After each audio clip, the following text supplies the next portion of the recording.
You've been taught to fight life, to control everything, to always push harder, aim higher, chase more.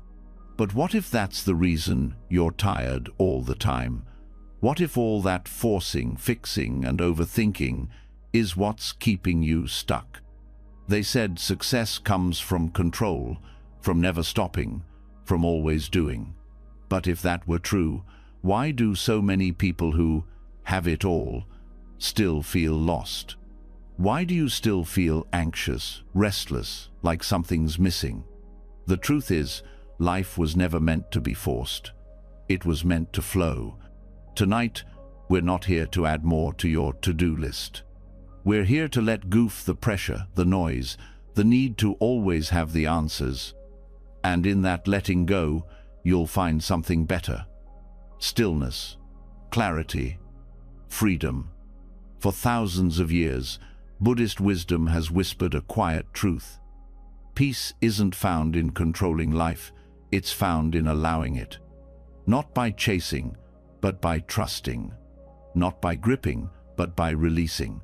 These teachings aren't just old words in a book, they're a doorway to a quieter mind, a lighter heart, a life that moves with you, not against you. As you listen tonight, something will shift. The tension will start to melt. The thoughts will slow down. And for the first time in a while, you'll feel safe to just be. This isn't just another audio to fall asleep to. This is the start of your return to flow. So take a breath. Let the weight drop. You've carried enough. And now, let's begin. You've felt it, that sudden rush of emotion, the tightening in your chest when someone says the wrong thing, the sting of disappointment, the wave of anger, the quiet ache of sadness. It shows up out of nowhere, and before you realize it, you're deep in it. A single thought turns into a storm, a passing feeling becomes a trap. But what if it didn't have to? What if you could feel it all, without holding on to any of it? Not by running, not by numbing, but by seeing clearly. That's what this is. That's where we begin, not with some huge moment, but in the smallest space, the breath before a reaction, the pause between thoughts, the flicker of awareness that says, this too will pass. This is Aniket truth, that everything changes, constantly. It's not a concept to memorize, it's a way to meet life. And once you see it in action, not just in theory, everything begins to soften. Not in some magical instant, but breath by breath, moment by moment. You've been told to control emotions, to fix them, to fight them. But what if that's why you suffer? What if the peace you've been chasing is already here, quietly waiting behind your grip? Aniket doesn't ask you to escape your experience. It invites you to experience it more deeply with the full understanding that it won't stay. You might notice it first in small things, a sudden irritation when someone cuts you off, the heaviness that follows a mistake, the lingering anxiety after a hard conversation. Normally, you cling, you replay it, you react. But if you pause and notice what's really happening underneath the surface, something shifts. That anger that felt so solid, it's already different than it was a minute ago. That fear, it's already fading. Emotions aren't fixed. They're like weather systems moving through your inner sky. You don't have to stop the rain. You just need to stop building houses in storms. Most suffering doesn't come from the emotion itself, but from what the mind builds around it. You feel sadness, and then suddenly you're telling yourself a story. This always happens to me. I can't handle this. Something's wrong with me. The emotion becomes a judgment, and the judgment becomes a cycle. But if you catch it early and say gently, this is just what's passing through me right now, you don't have to go down with the story. You feel the wave, but you don't drown in it. You breathe and you allow it, and slowly you realize it's already changing. It always was. There's a quiet power in noticing how things shift. The breath you're taking now wasn't here a second ago. That tightness in your chest, feel it again. Is it the same as it was when you first noticed it? Really look. Most people don't. They label it, then react. But when you stay curious, when you just watch without interfering, you'll see how emotion rises, peaks, softens, and fades. You don't have to push it out. You don't have to pretend it isn't there. You just have to stop feeding it stories. This doesn't mean becoming passive. It means becoming wise. When you truly see that everything changes, you don't rush to fix what isn't permanent. You meet what's here with gentleness. You don't resist it, and you don't grasp at it. You simply let it be. And in that allowing, it starts to shift on its own. This is what liberation feels like, not dramatic, not loud, but quiet and steady like water wearing away stone.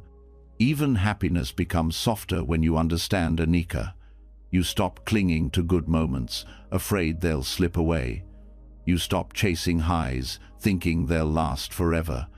And because of that, you enjoy them more. You taste the sweetness of life without needing to own it. You let things move through you with open hands. The joy of impermanence is that everything becomes more precious not because it lasts, but because it doesn't. This practice begins now, wherever you are. You don't need to be in a monastery. You don't need years of meditation experience. You just need to notice. When you feel a wave of emotion, breathe. Let it be there. Don't rush to understand it. Don't turn it into a problem. Just be with it. Like sitting with a friend who needs no advice, only presence. That's what you offer your own heart. Presence, without judgment, without control. And if you forget, that's okay. Start again. This isn't about being perfect. It's about being present. One moment at a time. There will be times when the emotion feels overwhelming, when you want to escape it or act on it. But if you can just pause just for a few seconds, you'll find that something inside you is bigger than the feeling. Something steady, something still. That's your awareness. That's the part of you that doesn't come and go. That's the place you return to every time you remember to stop clinging. Over time, you'll begin to trust it. You'll see the patterns of your mind more clearly. You'll notice how a thought becomes a story, how a feeling becomes an identity, how quickly you go from "I feel sad" to "I am sad" to "I've always been this way." And you'll start to interrupt that loop, gently, kindly, without force. You'll say, "This is just what's happening right now," and you'll let it pass through, like wind through open windows. Anika teaches you that nothing stays. And that's not depressing, it's freeing. It means you don't have to hold on so tight. You don't have to control every outcome. You don't have to fear change.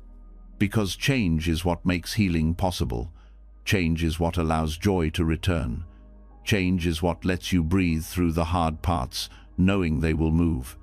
There is so much power in seeing clearly, in staying present with what is, instead of trying to manage what might be.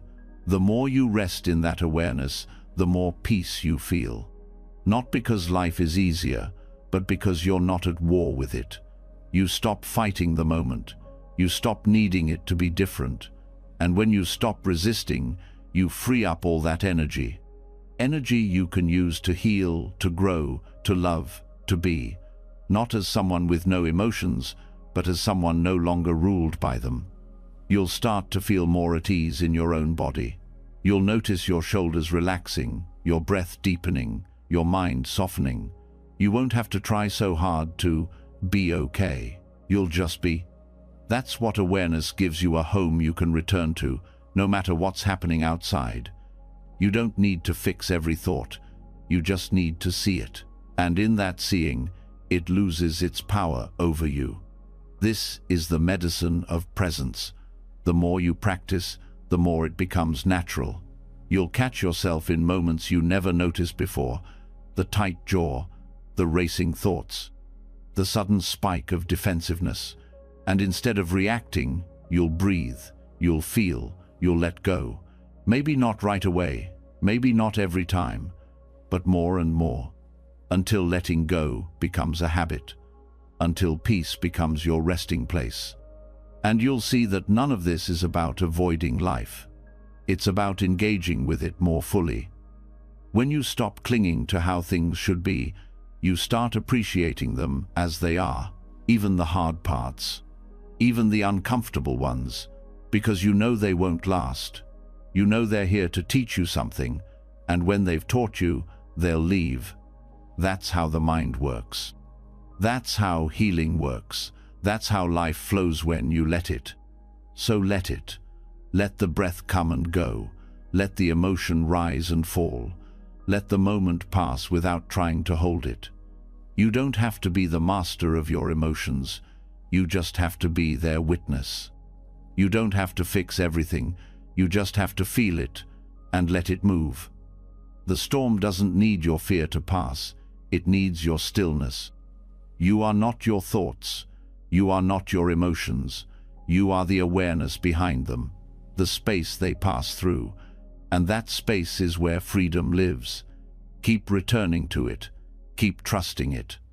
Let it hold you, moment by moment, breath by breath. This is how life flows. Naturally. And now, so do you. You're beginning to see it now. That peace doesn't come from avoiding, fixing, or forcing. It comes from allowing, from loosening your grip on what passes through. But there's one thing most people never think to let go of. The one thing they cling to harder than anything else. The one thing that creates most of the tension, the comparison, the confusion. That thing is the idea of you.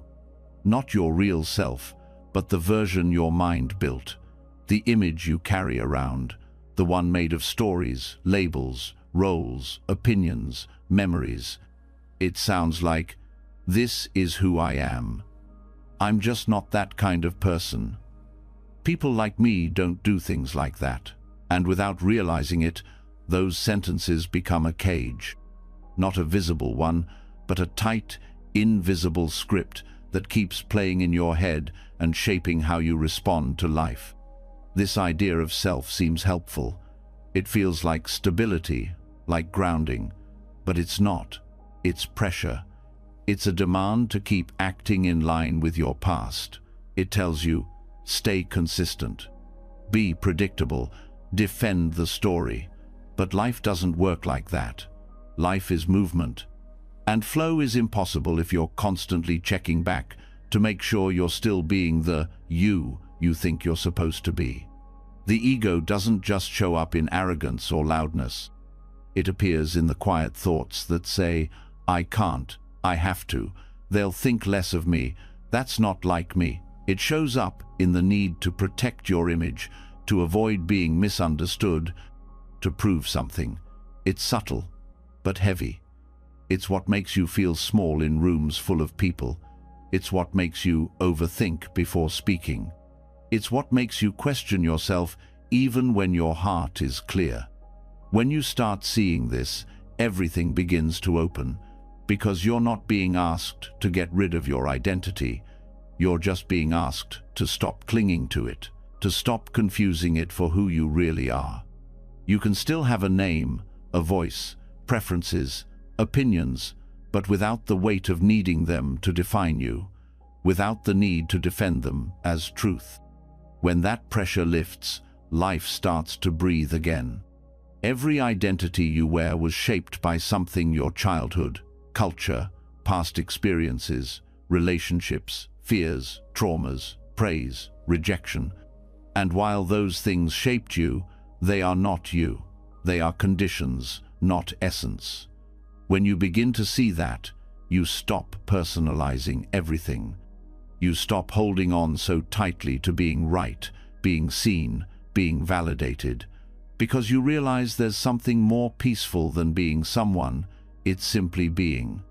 Flow comes naturally when you stop checking your reflection, when you stop measuring yourself against past versions, when you let go of the inner narrator always whispering, "This is who I am," because that narrator doesn't speak from truth, it speaks from fear, from habit, from comparison.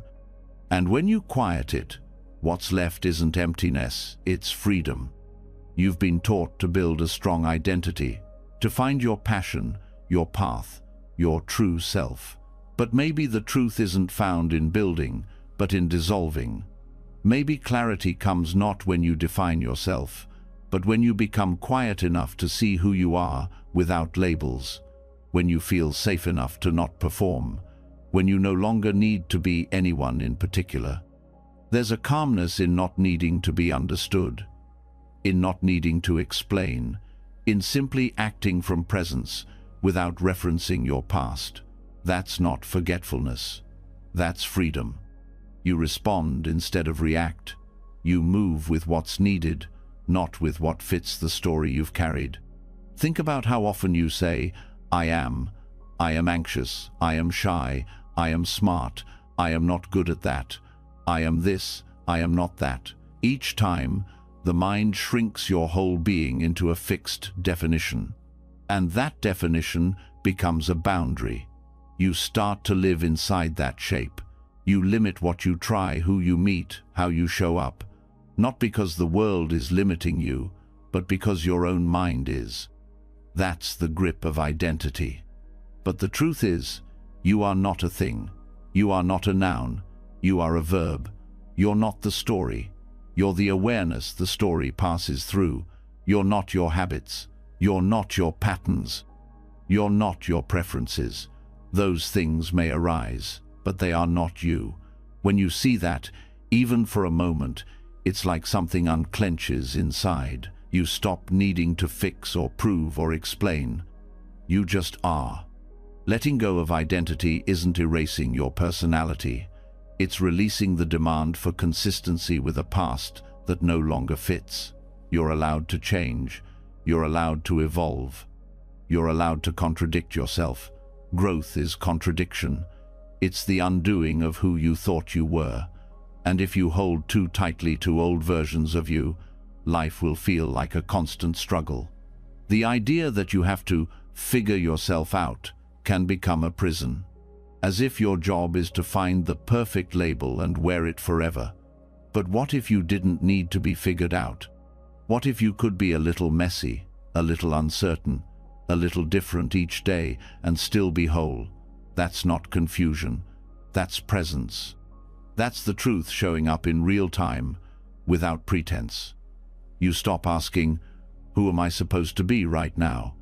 And instead ask, what's needed in this moment? The answer might surprise you. It might be silence. It might be boldness.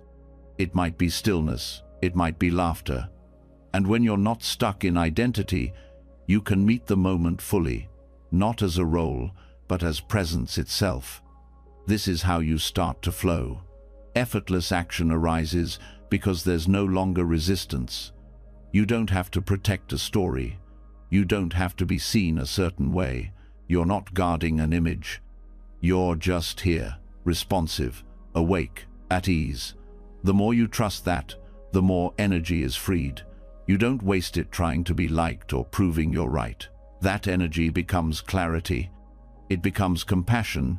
It becomes movement aligned with truth. Even your spiritual identity can become a trap. You start trying to act spiritual, speak a certain way, avoid certain emotions, maintain a peaceful mask. But all of that is more identity, more control. The truth is, awakening isn't about being more of anything. It's about being less of what you're not, less defended, less reactive, less attached to how you appear. In this space, love becomes lighter. You don't need someone to validate your worth. You don't enter relationships as a role, or a fixer, or a savior. You just show up with presence, not persona. That kind of love flows because there's no pressure behind it. It doesn't need constant reinforcement.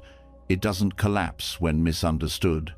It doesn't rely on identity to exist. Even creativity expands when you're free from identity. You stop making art to be seen as talented. You stop writing to be called wise. You stop performing to be applauded. You just express what wants to come through. And what comes through is more honest, more alive, more original, because it's not filtered through who you're supposed to be. There's a humility that grows here, not the kind that puts you down, but the kind that no longer needs to lift you up. You stop needing to feel special to feel whole. You stop needing recognition to feel real, because you already feel rooted. You don't need an identity to be complete. You already are. This dissolving is gentle. You don't force it. You don't rip away your sense of self. You just notice the places where clinging creates tension. You notice how often you edit your words to protect an image. You notice when you feel defensive or not because something true was said, but because something threatened your story.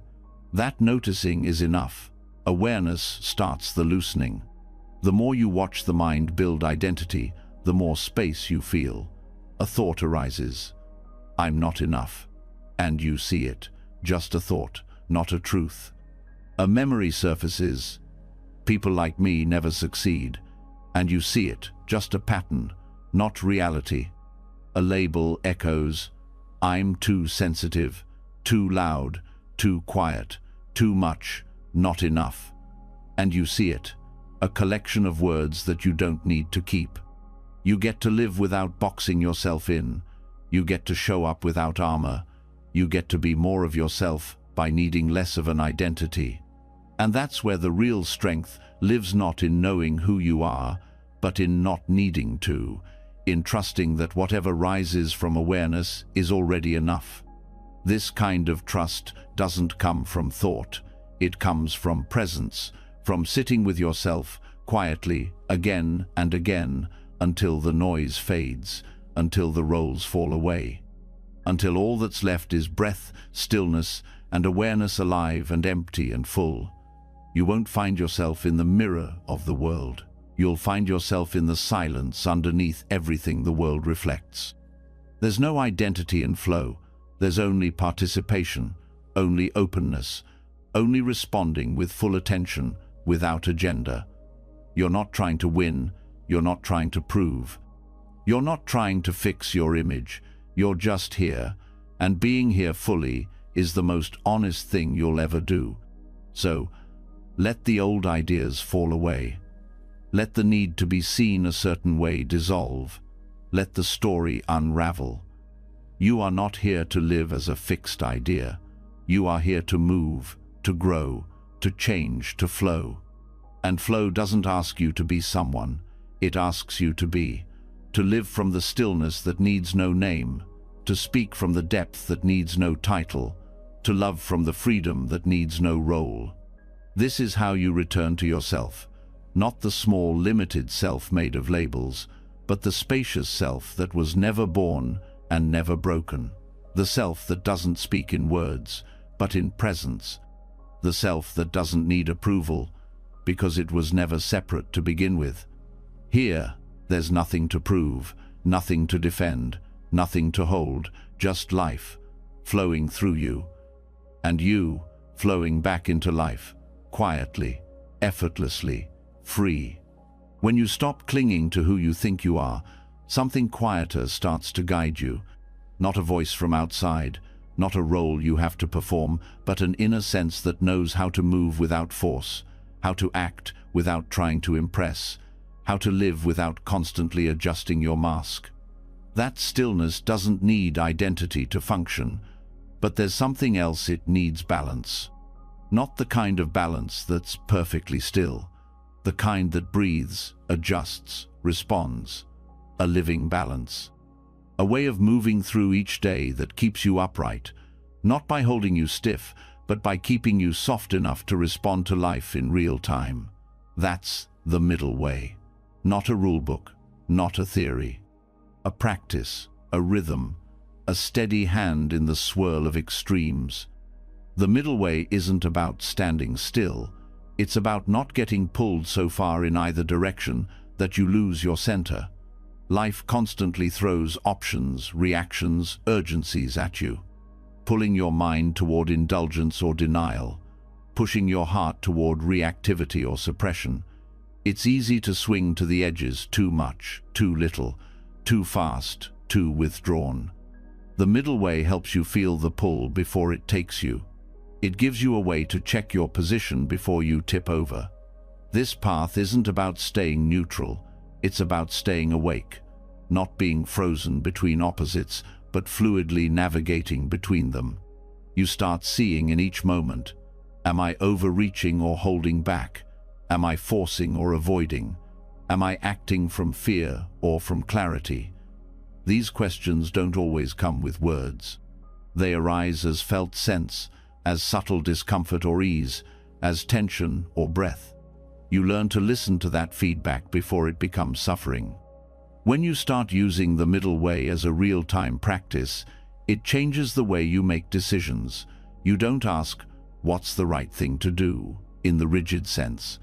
You ask, what's balanced right now? Because what's right isn't always fixed. It depends on awareness, timing, inner state. The same action can be compassionate one day and reactive the next. That's why this path isn't about copying wise behavior, it's about cultivating wise perception. Every situation becomes a chance to feel where you are. Someone says something hurtful. One part of you wants to strike back, another wants to shut down completely. But there's a third option, the one that pauses, breathes, and responds from steadiness. Not passive, not aggressive, just grounded. The more you notice this space, the more it opens up. The more you learn to live from it, the more peace you carry in conflict. This isn't a moral tightrope. It's not about perfection. It's about dynamic balance. Like walking, you're never perfectly still. You're constantly adjusting. You're leaning slightly left, then right, then center again. Each movement is correction. And yet, from the outside, it looks like flow. Life is the same. Every conversation, every task, every choice is a chance to feel your weight, your footing, your breath, and correct gently. Balance is not found in rules, it's found in response. That's why clinging to structure too tightly can throw you off. Discipline without flexibility becomes rigidity. Freedom without structure becomes chaos. The middle way isn't between chaos and order, it's the dance with them. You feel when you're pushing too hard, when you're escaping, when you're overthinking, when you're drifting, and you bring yourself back. Not with punishment, with awareness. This awareness sharpens with practice. You begin to see how extremes show up in subtle forms. Not just loud reactions, but small habits, overcommitting to please others, avoiding rest out of guilt, numbing emotions instead of meeting them. Each one pulls you off center. The middle way doesn't shame you for that. It simply invites you to return. Returning is a moment-to-moment choice. It starts in the body. You notice tension in your jaw, that's a sign. You notice rushing thoughts, that's another. You pause. You feel your breath. You reconnect to what's here now. That's not a delay, it's wisdom in motion. Every time you return to that center, you're training your nervous system to trust presence over panic. This practice isn't distant or lofty, it's practical. You use it while responding to an email, while deciding what to say in a hard conversation, while choosing whether to speak or stay quiet. You sense, am I centered? Am I aligned? Or am I reacting from a wound? The answer doesn't always come in words. Sometimes it's a tight stomach. Sometimes it's a deep exhale. You learn to read your own signals. You start to notice that the pull toward extremes often comes from fear. Fear of being wrong, of being rejected, of losing control. The middle way doesn't ask you to fight fear. It asks you to stay rooted while fear moves, to feel the pull without letting it carry you. You don't need to win, you just need to stay. Stay present, stay curious, stay kind. Kindness is part of balance. It's what keeps discipline from becoming self-punishment. It's what makes you rest without guilt. It's what lets you say no without anger, and yes without self-erasure. Without kindness, balance becomes a performance. With kindness, balance becomes support. You start choosing actions not because they look good, but because they feel true. Feeling truth requires slowing down, not always physically, but mentally. You start questioning the speed at which you make decisions, form opinions, jump to conclusions. You begin to sense that real clarity isn't fast, it's steady. The middle way teaches you to give space before reacting, space for nuance, space for truth to surface, not because you're unsure, but because you're deepening. This deepening touches everything. You don't just eat mindfully, you sense what kind of nourishment you actually need. You don't just listen to others, you feel where your listening is coming from. Is it genuine presence or a need to fix? Is it curiosity or control? The middle way turns routine moments into sacred opportunities for clarity. Not because you're forcing meaning, but because you're paying attention. Attention becomes your guide. You stop needing strict rules because your awareness becomes sensitive enough to guide you. You feel imbalance early. You adjust early. And when you miss it, you don't spiral, you simply come back. That's the heart of this path, always returning, never punishing, just adjusting. Over time, this path helps you hold paradox. You stop needing black and white answers. You get more comfortable with not knowing. You stop needing to define everything in advance. Because you realize truth reveals itself in presence, not in over-planning, not in overthinking, in being. This makes you more flexible, not less grounded. Because your grounding comes from clarity, not rigidity. You begin to move differently, speak differently, not with hesitation, but with care, with attentiveness. You start making fewer decisions from impulse and more from alignment. You start living less from should and more from sincerity.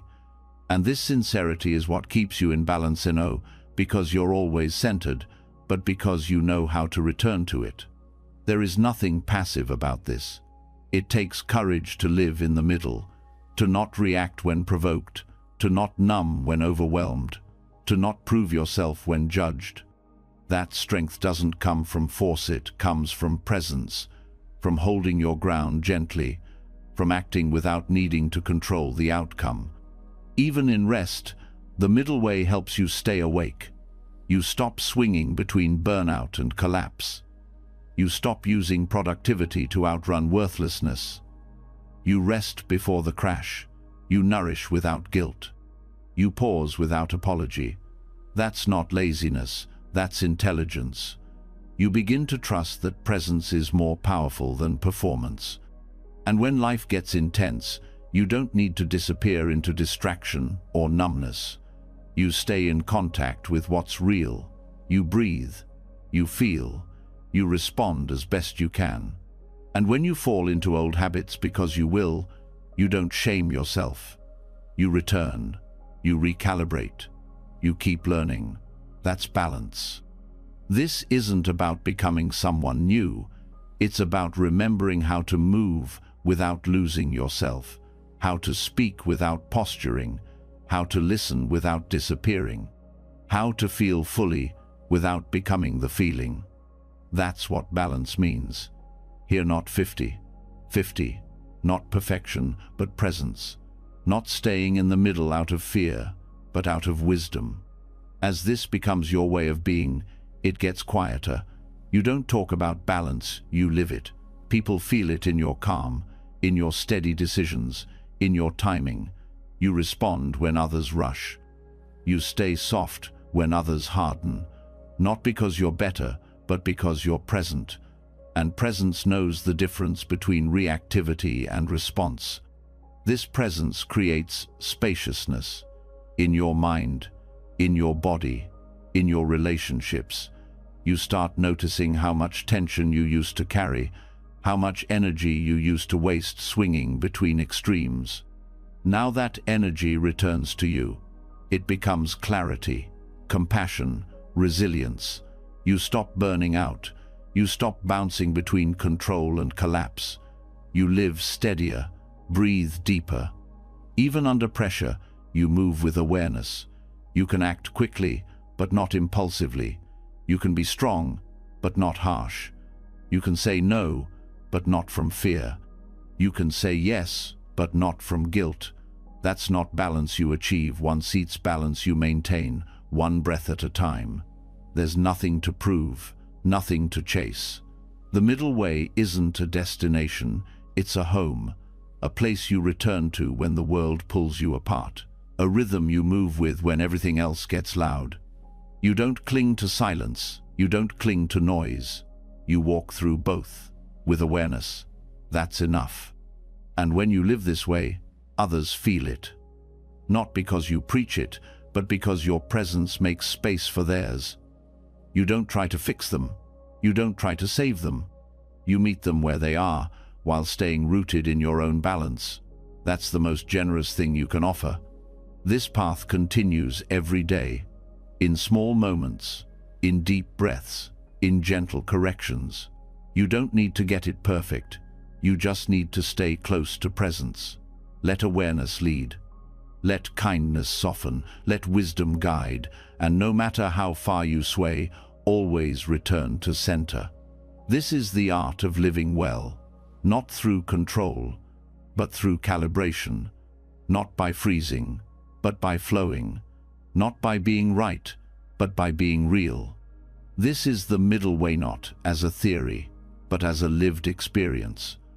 A path you walk with your whole being, quietly, steadily, with breath, with clarity, with peace, even with balance. Something deeper still pulls at you. You pause, you breathe, you respond with awareness, and yet, without knowing why, you sometimes fall into the same reactions, the same thoughts, the same emotions. Patterns you didn't choose, but feel caught in. The loop repeats, not because you aren't trying, but because something underneath the surface is driving the wheel. Something older than your latest insight, older than your conscious mind. These are Sankara's deep mental formations that live beneath your daily awareness. They're not just habits, they're impressions, accumulations, emotional grooves worn into the landscape of your mind by years of reacting the same way to similar triggers. They're the leftover energy of what you've clung to or pushed away, fear that stayed too long, anger that didn't release, pain that you numbed instead of felt. And they don't just disappear with understanding. They operate silently, waiting for the right moment to reappear. You can think of Sankaras as the residue of reaction. Every time you react without presence, a mark is left behind. Over time, those marks harden into tendencies. The tendency to withdraw, to lash out, to shut down, to crave attention, to avoid conflict. They feel automatic because, in a way, they are. The body remembers. The nervous system holds them. The mind continues the loop, not because it's bad, but because it believes it's keeping you safe. These formations disrupt your natural flow. They block awareness. They cloud your ability to see the present moment for what it is. Instead, you respond to the past projected onto now. You aren't speaking to what's in front of you, you're reacting to something stored deep inside. Someone criticizes you, and it's not just their words that hurt, it's every old wound they touched without knowing. This is why presence sometimes slips, even when you know better. The Sankara speaks before you do. Letting go of Sankaras isn't about effort, it's about awareness. You don't rip them out, you don't shame them away. You meet them, you feel them. And most of all, you allow them to rise without reacting to them again. That's the detox. Not avoidance, not suppression, but full conscious presence with what's surfacing. When these formations come up, they don't always feel logical. You might feel fear with no danger, shame with no crime, sadness without reason. The mind rushes to explain, but explanation isn't release. What these formations need is space, non-resistance. You give them room to move without giving them more energy. That's how they weaken. That's how they dissolve. Awareness is the fire that burns these residues, not violently, but gently. When you remain still as the discomfort rises, you break the cycle of reaction. You stop feeding the old loop. You don't reach for distraction. You don't follow the story. You stay with the raw sensation. You breathe. You soften. You let it express without acting on it. And over time, the pattern fades. This requires trust that you can feel intensity without collapsing, that you can meet your oldest pain without it owning you, because sankharas are persistent. When you stop reacting, they sometimes scream louder, not to punish you, but because they're unraveling, they're surfacing to be seen fully, maybe for the first time. Stay through the discomfort, through the shaking, through the flood. Not because you enjoy it, but because you're not afraid to feel anymore. You're not healing through control. You're healing through presence, through witnessing the truth of what lives in you. Every time you do this, the nervous system releases something it was holding. The breath deepens, the body loosens, the pattern loses strength. That's the process, not dramatic breakthroughs, but consistent honesty, quiet courage, repetition of presence. Sometimes sankharas appear in thoughts that seem urgent. The mind will say, "You have to fix this now. You have to do something." But urgency isn't clarity, it's residue. The need to fix is often the fear being disguised. The wisest choice is often to wait, to feel, to listen, to move only when the inner noise has settled.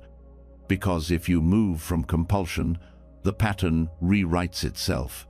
But if you stay still, it unwinds. Detox doesn't mean feeling nothing. It means stopping the habit of turning feeling into reaction. You don't make the emotion go away. You allow it to pass without becoming it. That gap between sensation and response, that's the ground where sankharas lose their roots. That's where you free yourself without force. This isn't a quick process. Some sankharas are from early in life, some from years of repetition, some passed down from family, culture, collective fear. They come with layers. And each time they arise, they give you a chance to fight, but to free. You don't have to know their exact story. You don't need a detailed map of your past. You just need willingness to feel without escaping. As you detox, subtle shifts begin. Reactions become slower. Words carry less defensiveness. You start noticing when you're about to act out of habit and pause. The pause is powerful. It's where new patterns are born, where new space opens. You realize you don't have to follow every thought.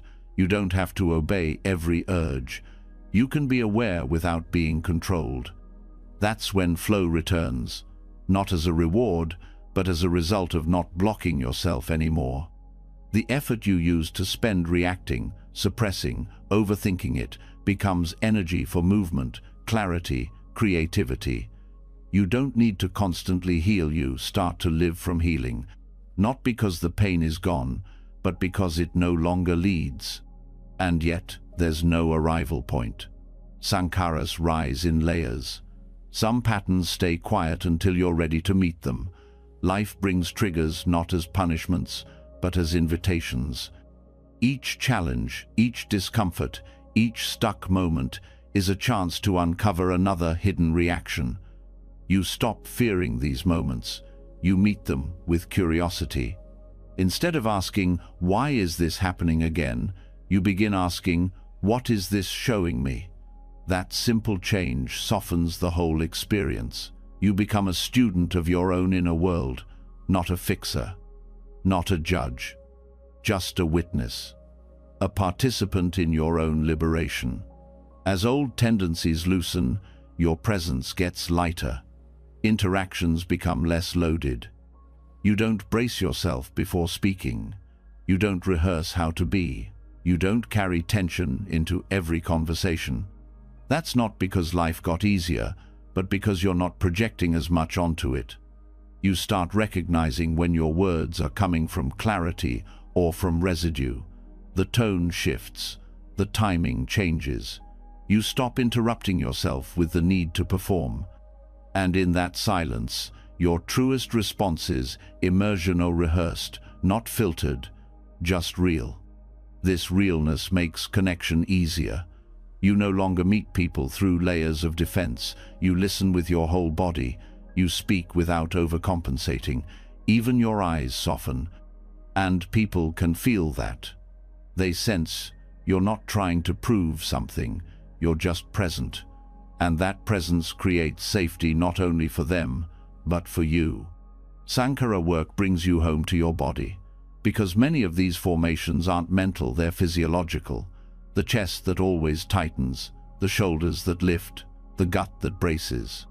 Awareness teaches you to live inside those sensations without shutting down. You don't need to escape. You learn to stay. And the more you stay, the more space returns, not just inside you but around you. You no longer fill the silence with unnecessary noise. You're okay not having the last word. You're okay not having the answer right away. That quiet is what replaces the old rush. You stop needing intensity to feel alive. Aliveness comes from stillness now. Sometimes Sankaras release in unexpected ways.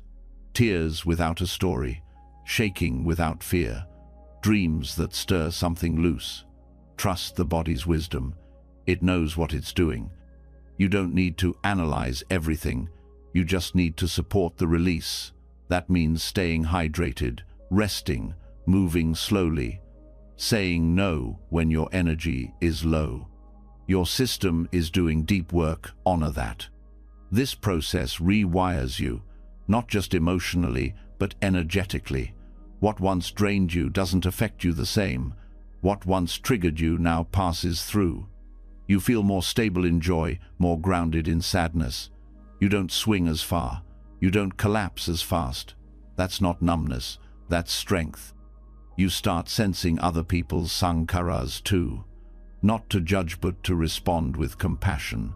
You recognize when someone is speaking from a wound. You don't need to match their reactivity. You hold your space. You don't take it personally, because you know what it's like to be caught in a reaction that doesn't match the moment. This doesn't mean tolerating harm. It means recognizing what's yours to carry and what's not. You become more clear about boundaries, not as defense, but as clarity. You stop overextending. You stop absorbing what doesn't belong to you. You move from sovereignty, not from guilt. Eventually, this awareness becomes background. You don't need to practice it all the time. It becomes how you live, not always with effort, but with ease. Presence becomes your default. Old reactions may still visit, but they don't stay long. They don't lead. They don't define you. You walk differently, sit differently, speak differently, not because you're performing peace, but because you're no longer fueled by unrest. You're not living to escape your patterns. You're living from beyond them. That's not perfection. That's maturity. Not because you've mastered everything, but because you've stopped hiding from anything. This is what Sankara Detox gives you. Space. Inside your breath, inside your choices, inside your emotions. You don't always know what's coming next. But you no longer meet it with the weight of your past. You meet it with presence. And in that presence, you're finally free to respond not as a product of your conditioning, but as the clear awareness you've always been, quietly, without force, and fully alive. As the weight of unconscious patterns begins to fall away, something lighter takes its place, not passivity, not escape, but a quiet sense of clarity. No longer reacting from old pain, no longer pulled by automatic habits. You find yourself with space to move, to speak, to act.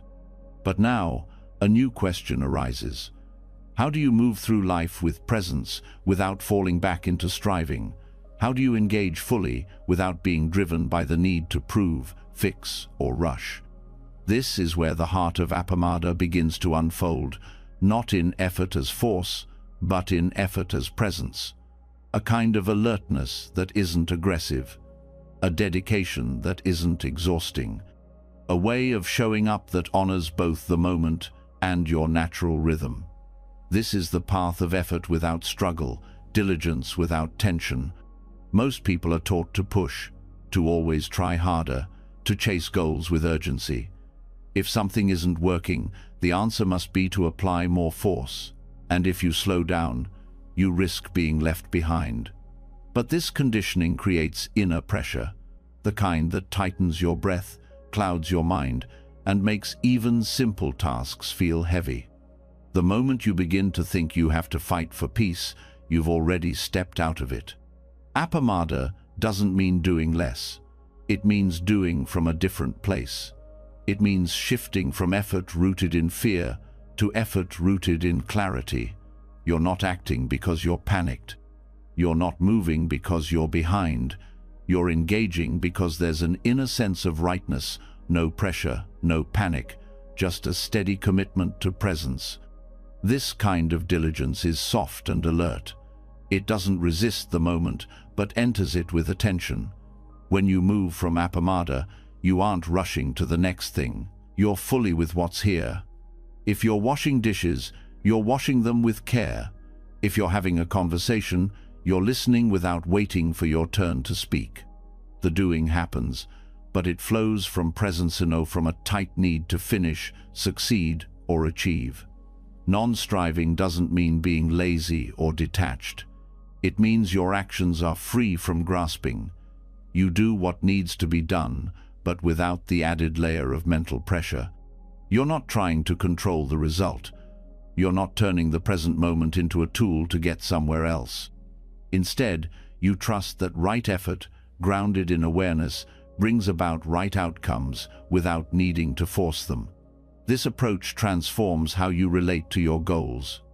You can have direction without obsession. You can move with intention without hardening into control. Your energy becomes more sustainable because it's not constantly drained by anxiety. You're not working from fear of failure. You're working from connection to what matters now. That connection nourishes you, even when the work is hard. You begin to notice when effort turns into strain. There's a subtle shift. You go from flow to friction, from openness to contraction. The breath shortens, the shoulders tense, the mind rushes. This is your signal, not to stop, but to recalibrate. You don't need to abandon the task. You just need to return to presence. Drop the mental weight. Feel your body. Let the action come from alignment, not urgency. Appamada is diligence with wisdom. It's effort that understands timing. Some things require stillness. Some require boldness. Some need patience. Some ask for surrender. Mindful effort feels the difference. It doesn't treat every problem the same.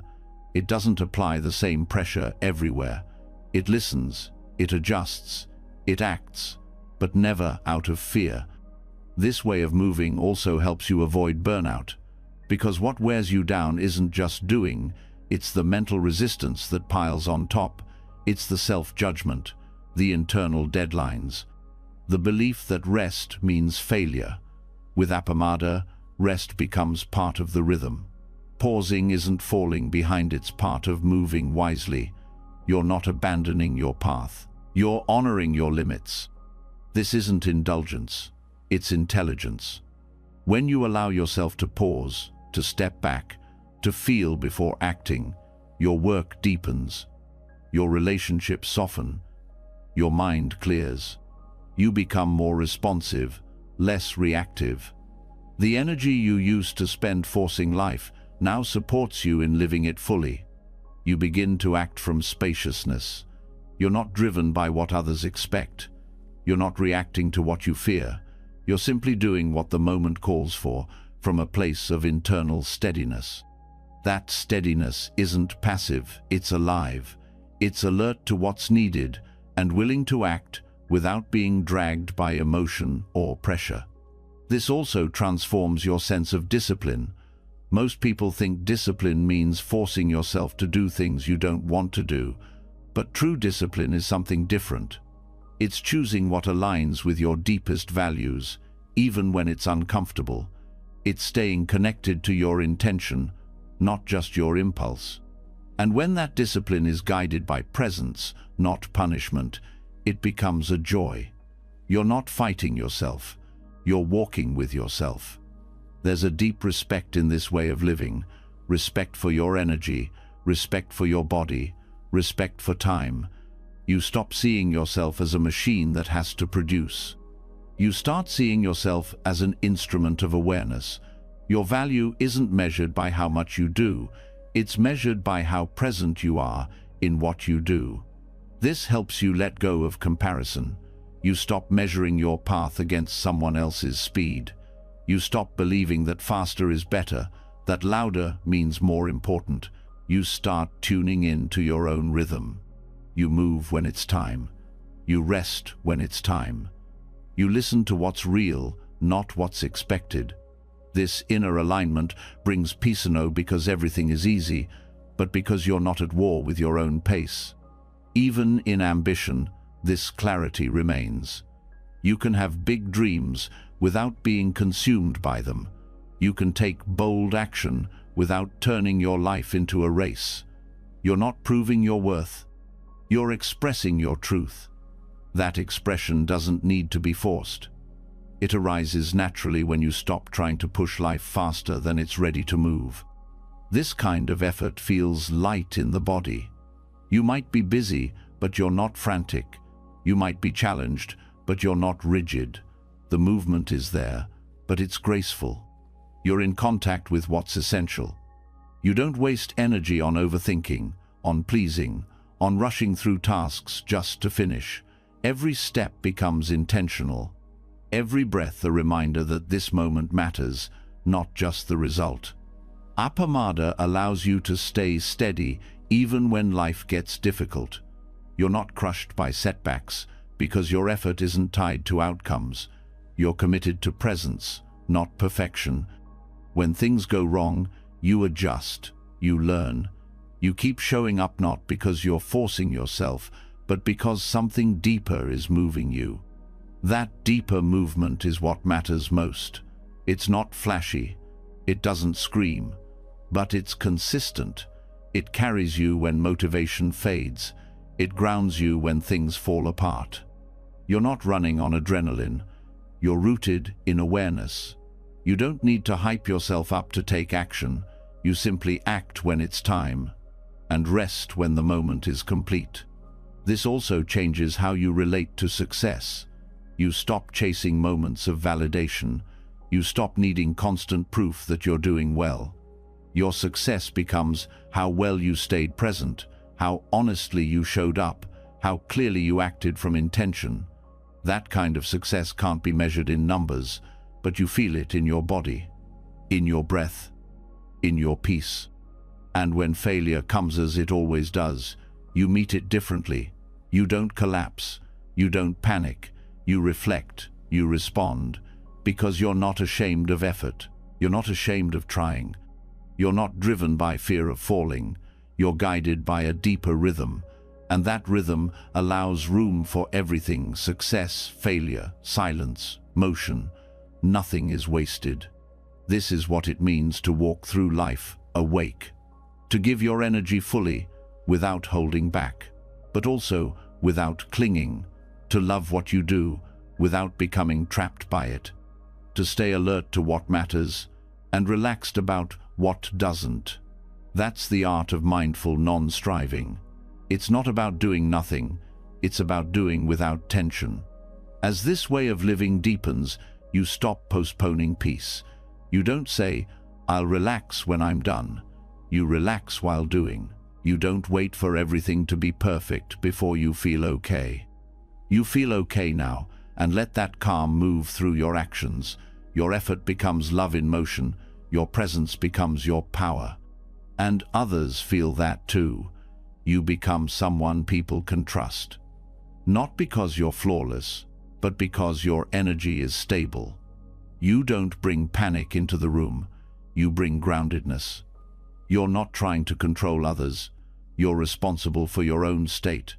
That kind of presence is rare and powerful. This doesn't mean you're always calm, but even when you're upset, you're conscious of how you act. Even when things feel hard, you know where to return. You don't abandon yourself. You stay. You move through it, not around it. And you do so with as much grace as the moment allows. That's what real effort looks like. It's not measured in struggle, it's measured in sincerity, in presence, in consistency.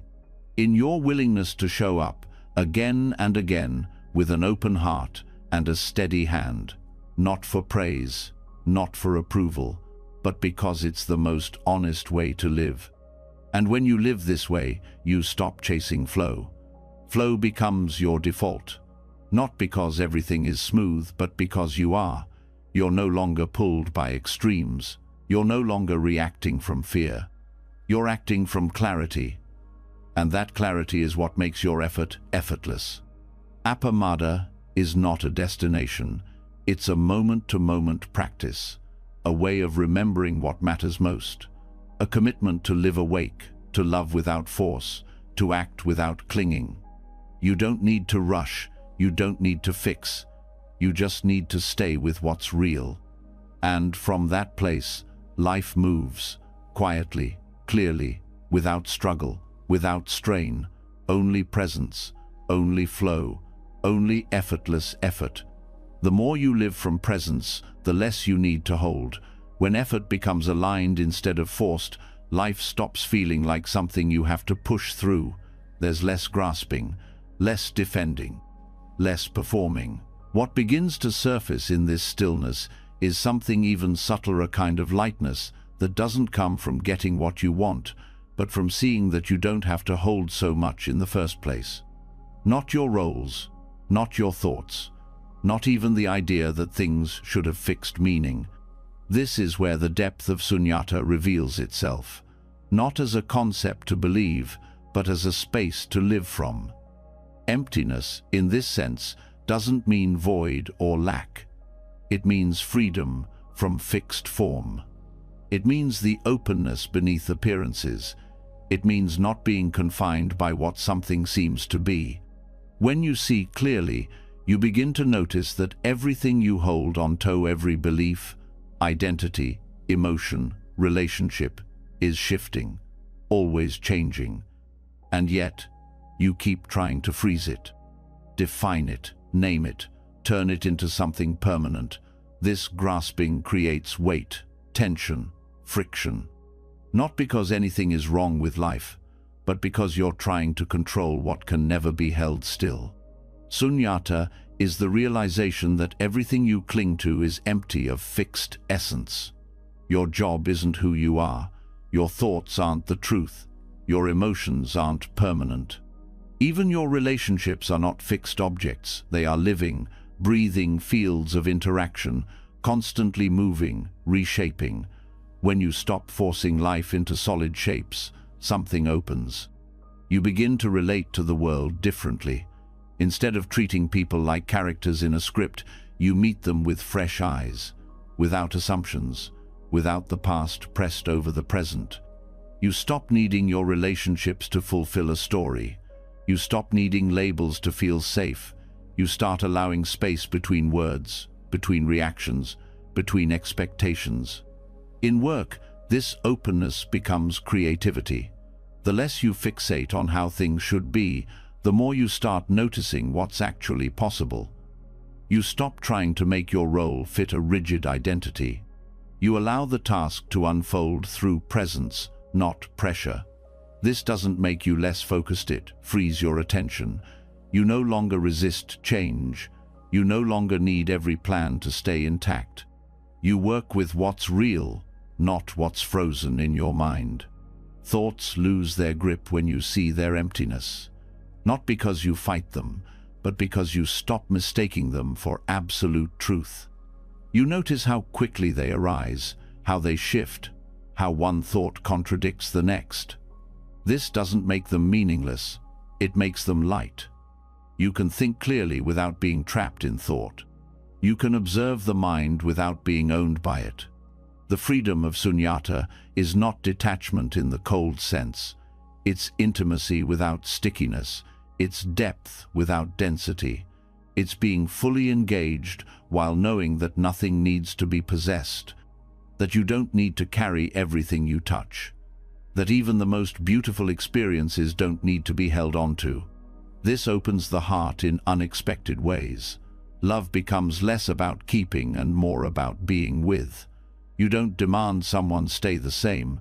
You don't panic when dynamics shift. You begin to see that connection doesn't depend on control, that love can flow more freely when it isn't tied to ownership or permanence. You trust the natural rhythm of closeness and space. Letting life be empty doesn't mean letting it be meaningless. It means seeing that meaning is something that arises fresh from each moment, not something imposed from the past. The more space you give to your experience, the more clearly you feel what really matters. You begin to see the difference between what's real and what's just residue. This way of being softens conflict. You stop needing to win arguments because you no longer take every idea as an extension of your identity. You don't have to defend every belief. You can listen with openness, speak with honesty, and allow the space for disagreement without tension. That doesn't make you passive, it makes you grounded. In daily life, this shows up in small ways. You feel less disturbed when plans change. You're not thrown off by delay or disruption. You move with the shifting weather of events because you're no longer clinging to a solid picture of how things must go. That adaptability isn't indifference, it's wisdom. It's knowing that flow is only possible when your grip softens. Emptiness reveals itself most clearly in silence. Not just outer silence, but inner silence. The space between thoughts, the pause between emotions, the stillness beneath your activity. This silence isn't absence, it's potential. The potential for clarity, for fresh insight, for a deeper kind of presence that doesn't come from thinking more, but from thinking less. You begin to see how much of your suffering came from mistaking what's temporary for something permanent. You held on to roles, outcomes, ideas. You resisted change. You tried to find solid ground in a world made of movement. Sunyata isn't about making peace with change, it's about seeing that change is the only thing that was ever real. When you relax into that, fear softens. In relationships, this brings ease. You don't need constant reassurance. You don't need to monitor every shift. You allow others their space to change, to grow, to move. You stop seeing people as fixed and start relating to their presence instead of your idea of them. That presence is what makes connection real, not roles, not expectations, but moment-to-moment openness. The more you live from this space, the more friction falls away. You don't resist what arises. You don't cling to what passes. You don't demand certainty from things that were never designed to be certain. And in that openness, something subtle emerges. A joy that doesn't depend on getting what you want.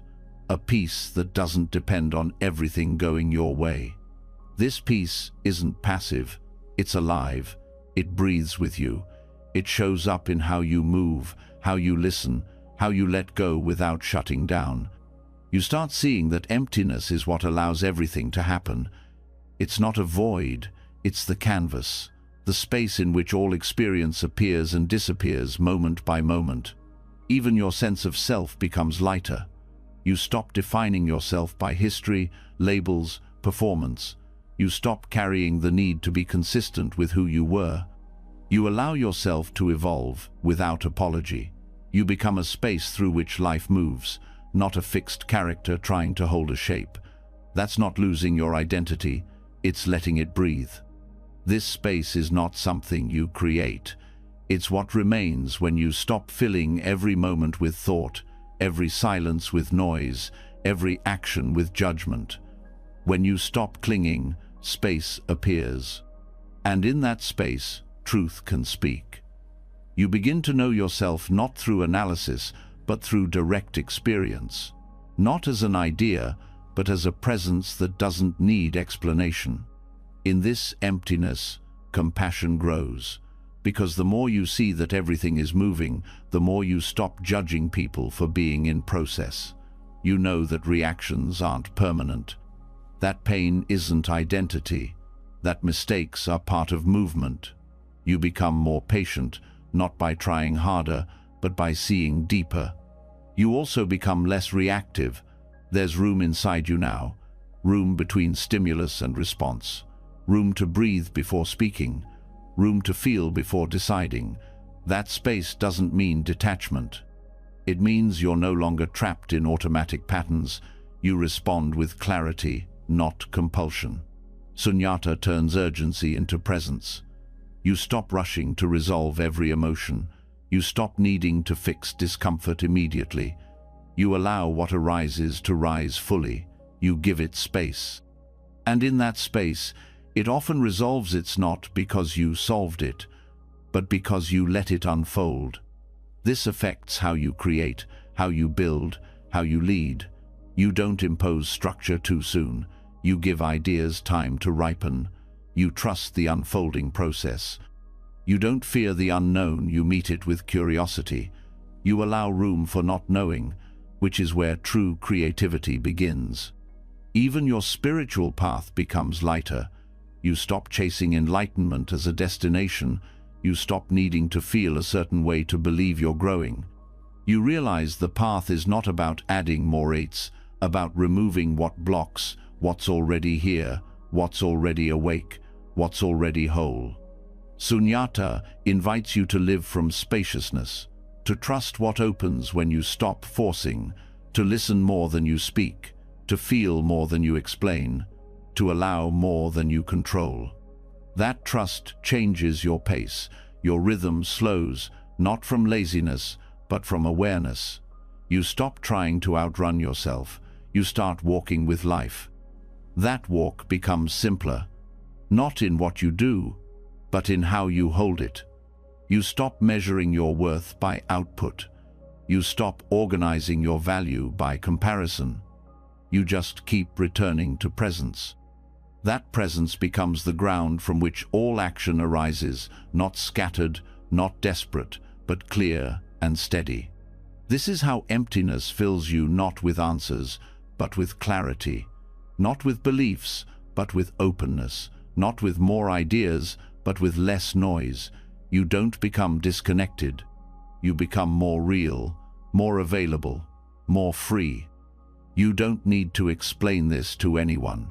You just live it, quietly, fully, moment by moment, meeting life as it comes without grasping, letting it move through you without resistance, letting each breath carry what it must, and releasing what it no longer needs to hold.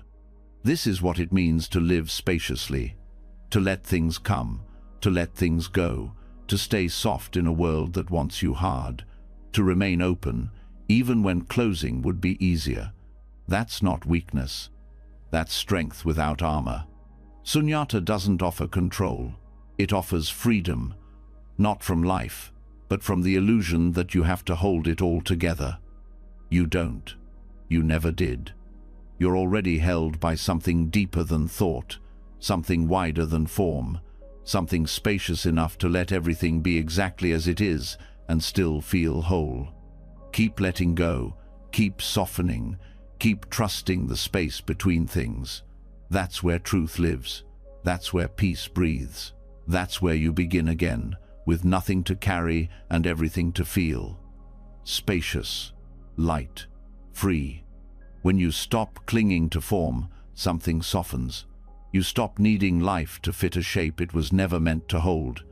You stop gripping every thought, every role, every moment.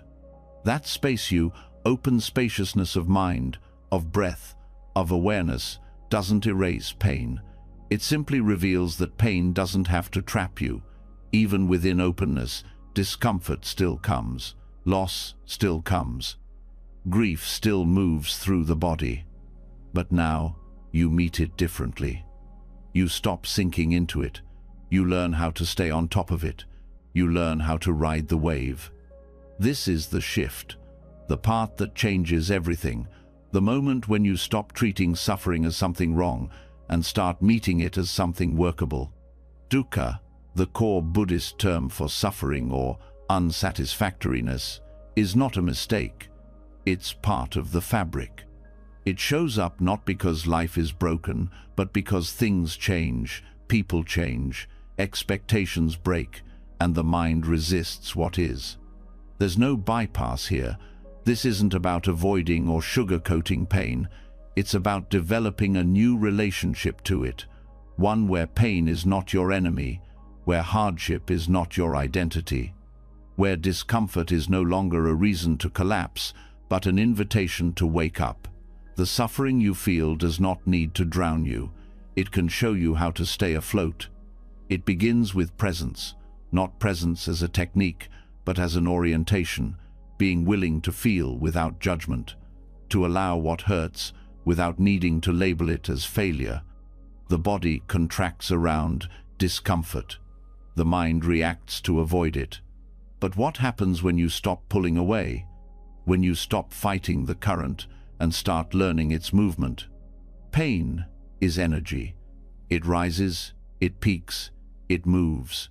It speaks in sensations, in pressure, in heat, in tension. It wants to be felt, not analyzed. When you meet it fully, not with your head, but with your attention, it begins to move differently. The resistance starts to melt. And in that melting, you find space where there was once only tightness. This space is not comfort. It's capacity. The ability to stay, to not run, to not numb. Not because you're trying to prove strength, but because you know your avoidance creates more suffering than the pain ever could. What you suppress doesn't disappear, it stores. And what you turn toward eventually softens. You don't need to fix every emotion. You don't need to resolve every thought. You need to become the witness that stays steady while the storm moves through. Even grief has movement. Even heartbreak has rhythm. When you learn to feel without clinging, every wave of pain becomes something you can ride instead of sink into. This doesn't make you detached. It makes you stable. Your sensitivity doesn't decrease, your capacity increases. You begin to understand that pain can open you instead of break you. That hardship can deepen your presence instead of stealing it. Suffering can be fuel for insight, for compassion, for wisdom, but only if you stop treating it like poison.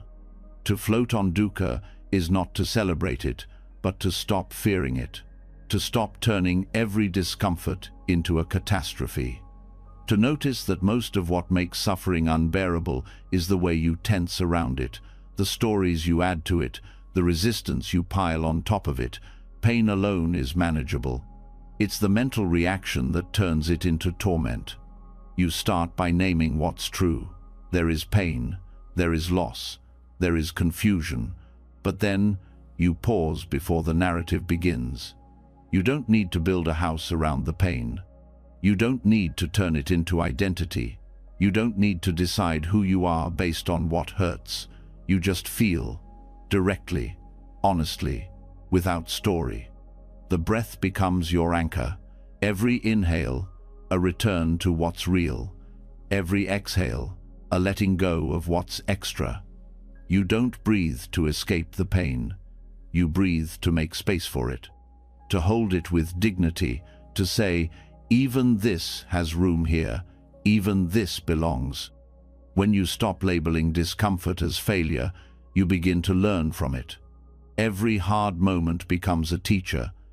Every emotional contraction shows you where you're still attached, where you still want control, where you still expect something solid in a world that moves. This kind of clarity doesn't always feel good, but it frees you. And freedom, in time, brings a peace that comfort never could. You also learn to spot the habits that rise from pain, the avoidance strategies, the defensiveness, the habits of overworking, overthinking, isolating. You see how pain often isn't the issue, your reaction to it is. And when you start catching these habits as they arise, you stop strengthening them. You interrupt the pattern. You make space for a new choice. This doesn't mean you'll never fall. You will. You'll still feel overwhelmed sometimes. You'll still want to check out. But you'll return faster. You'll remember sooner. You'll recover with less damage. That's the result of practicing no perfection, but resilience. Your resilience isn't built by avoiding suffering. It's built by turning toward it, again and again, without collapse. Like learning how to stand in deeper and deeper water. At first it knocks you down. But over time, your legs learn the rhythm. Your body finds its balance. You stop fearing the wave. Even joy changes in this space. It becomes quieter, more grounded. Not a high you need to chase, but a lightness that arises when you're no longer crushed by every difficulty. You feel the joy of simply being able to stay present, to not run, to not be pulled under by life's inevitable storms. Pain becomes less personal. You stop thinking, "Why me?" And you start seeing, this is part of being alive. Everyone suffers. Everyone loses. Everyone feels grief, fear, doubt. This realization doesn't make you cold, it makes you connected. You stop isolating in your pain. You feel less alone, because you know you're walking a human path. From that place, compassion grows, not as an idea, but as a lived experience. You see others in pain, and you don't flinch. You don't need to fix them. You simply know what it feels like, and you stay with them. That staying becomes the most powerful thing you can offer. Your presence becomes medicine. You also become more honest with yourself, with others. You stop pretending to be okay when you're not. You stop hiding your struggles out of shame. Vulnerability stops feeling like weakness. It feels like alignment. You'd rather be real than perfect. You'd rather be true than polished. This honesty creates intimacy. It softens your walls. It invites others to show up fully, without fear of judgment. When you're no longer terrified of your own pain, you stop fearing theirs. And that mutual recognition builds something strong: trust, connection, healing. It all begins with being willing to face what hurts. As you keep meeting dukkha with clarity, your baseline changes. You stop expecting life to be painless. You stop waiting for all discomfort to go away before you start living. You begin to live in the middle of it, fully. Not because it's easy, but because it's real, because presence doesn't require comfort, it only requires willingness. You stop delaying peace. You stop saying, "I'll feel free when this ends." You start saying, "I'll feel free by staying open now, not later, not after everything is fixed, but here, with this breath, with this ache, with this moment, exactly as it is." And from that place, something surprising happens. Gratitude arises, not for the pain itself, but for your ability to hold it. Gratitude for the strength you didn't know you had. Gratitude for the depth of presence suffering invited you into. You begin to see that everything you ran from had something to teach you. That learning changes how you move forward. You stop needing guarantees. You stop needing life to go a certain way. You walk with presence, not with fear. You walk with courage, not because you feel brave, but because you know you don't need to be fearless to keep going. You know you just need to stay open. This openness is where freedom lives. Not beyond pain, but within it. Not as escape, but as awareness. When you no longer turn pain into a problem, you stop drowning in it. You float. You feel the movement. You rise and fall, but you don't sink. You ride the wave, steady and awake. This is not an escape from suffering. This is a new relationship with it. One that honors it, one that allows it, one that transforms it. Because in that transformation, you meet something deeper than relief. You meet resilience. You meet presence. you meet the truth that you are more than what hurts. You are the awareness holding it all. So, when pain comes, you don't run. You breathe, you feel, you stay, you let it move. And in its passing, you find not only relief but wisdom, depth, strength, and the quiet knowing that nothing you face will ever be more powerful than your ability to remain present. You float, you ride, and you rise. As your relationship to pain begins to soften, you no longer feel the need to react to it in predictable ways. You learn to hold discomfort without collapsing. You let the wave pass through you without gripping it or letting it define your next move. This shift in your inner world naturally begins to ripple outward, especially in the way you speak. Words are not separate from your thoughts or emotions. They are how your inner world touches others. And now that your inner world is less reactive, less tight, it's time to explore how to speak without clinging, how to use your voice without building karma with every sentence. Most people don't realize how much weight they carry in their words. A comment isn't just a comment, it's a release of emotion, an attempt to prove something, a defense of an identity, a plea for approval, or an effort to dominate. So much speech isn't really about communication. It's about control. It's about clinging. Words become a way to hold on to certainty, to push away discomfort, to shape how others see you, to get a sense of self that feels solid, even if it's temporary. But when your speech is driven by attachment, it always creates some kind of entanglement. It either hooks others into your own unresolved emotions, or it hooks you into theirs. Either way, it pulls you out of presence and into story. And story is where conflict grows, because stories defend themselves. They have a point to make. They need to be believed. And when you speak from story instead of clarity, it becomes almost impossible to listen, to learn, or to connect. Non-clinging speech is not about saying less. It's about saying what is needed without holding on. It means releasing the need to be right, letting go of the need to be praised. Speaking with honesty, but not with grasping. Communicating clearly, but not controlling how others receive it. You still speak, you still express, but you don't carry tension in your words. You let them go the moment they leave your lips. This doesn't mean being passive or silent. It means learning to listen to your intention before you speak. Why are you about to say this? Is it to defend yourself? To gain sympathy? To push someone to act a certain way? Or is it to bring clarity, offer truth, share presence? The motivation behind your words matters. It's what determines whether your speech leaves peace or residue behind. One of the reasons clinging speech is so common is because it gives a quick feeling of relief. You lash out and feel powerful for a moment. You over-explain and feel temporarily safe. You interrupt and feel heard for a second, but that relief is shallow, and it usually creates more suffering, later misunderstanding, regret, defensiveness. The cycle continues. Presence gets buried beneath the noise. With mindful speech, you pause before that first impulse. You feel the urge to correct someone harshly, and you breathe.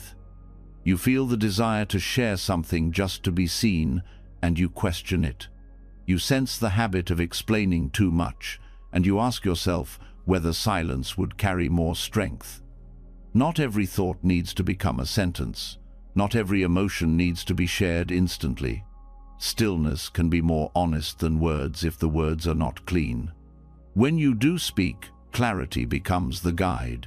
You say only what is necessary, not to be vague or evasive, but to avoid inflating your message with extra emotion.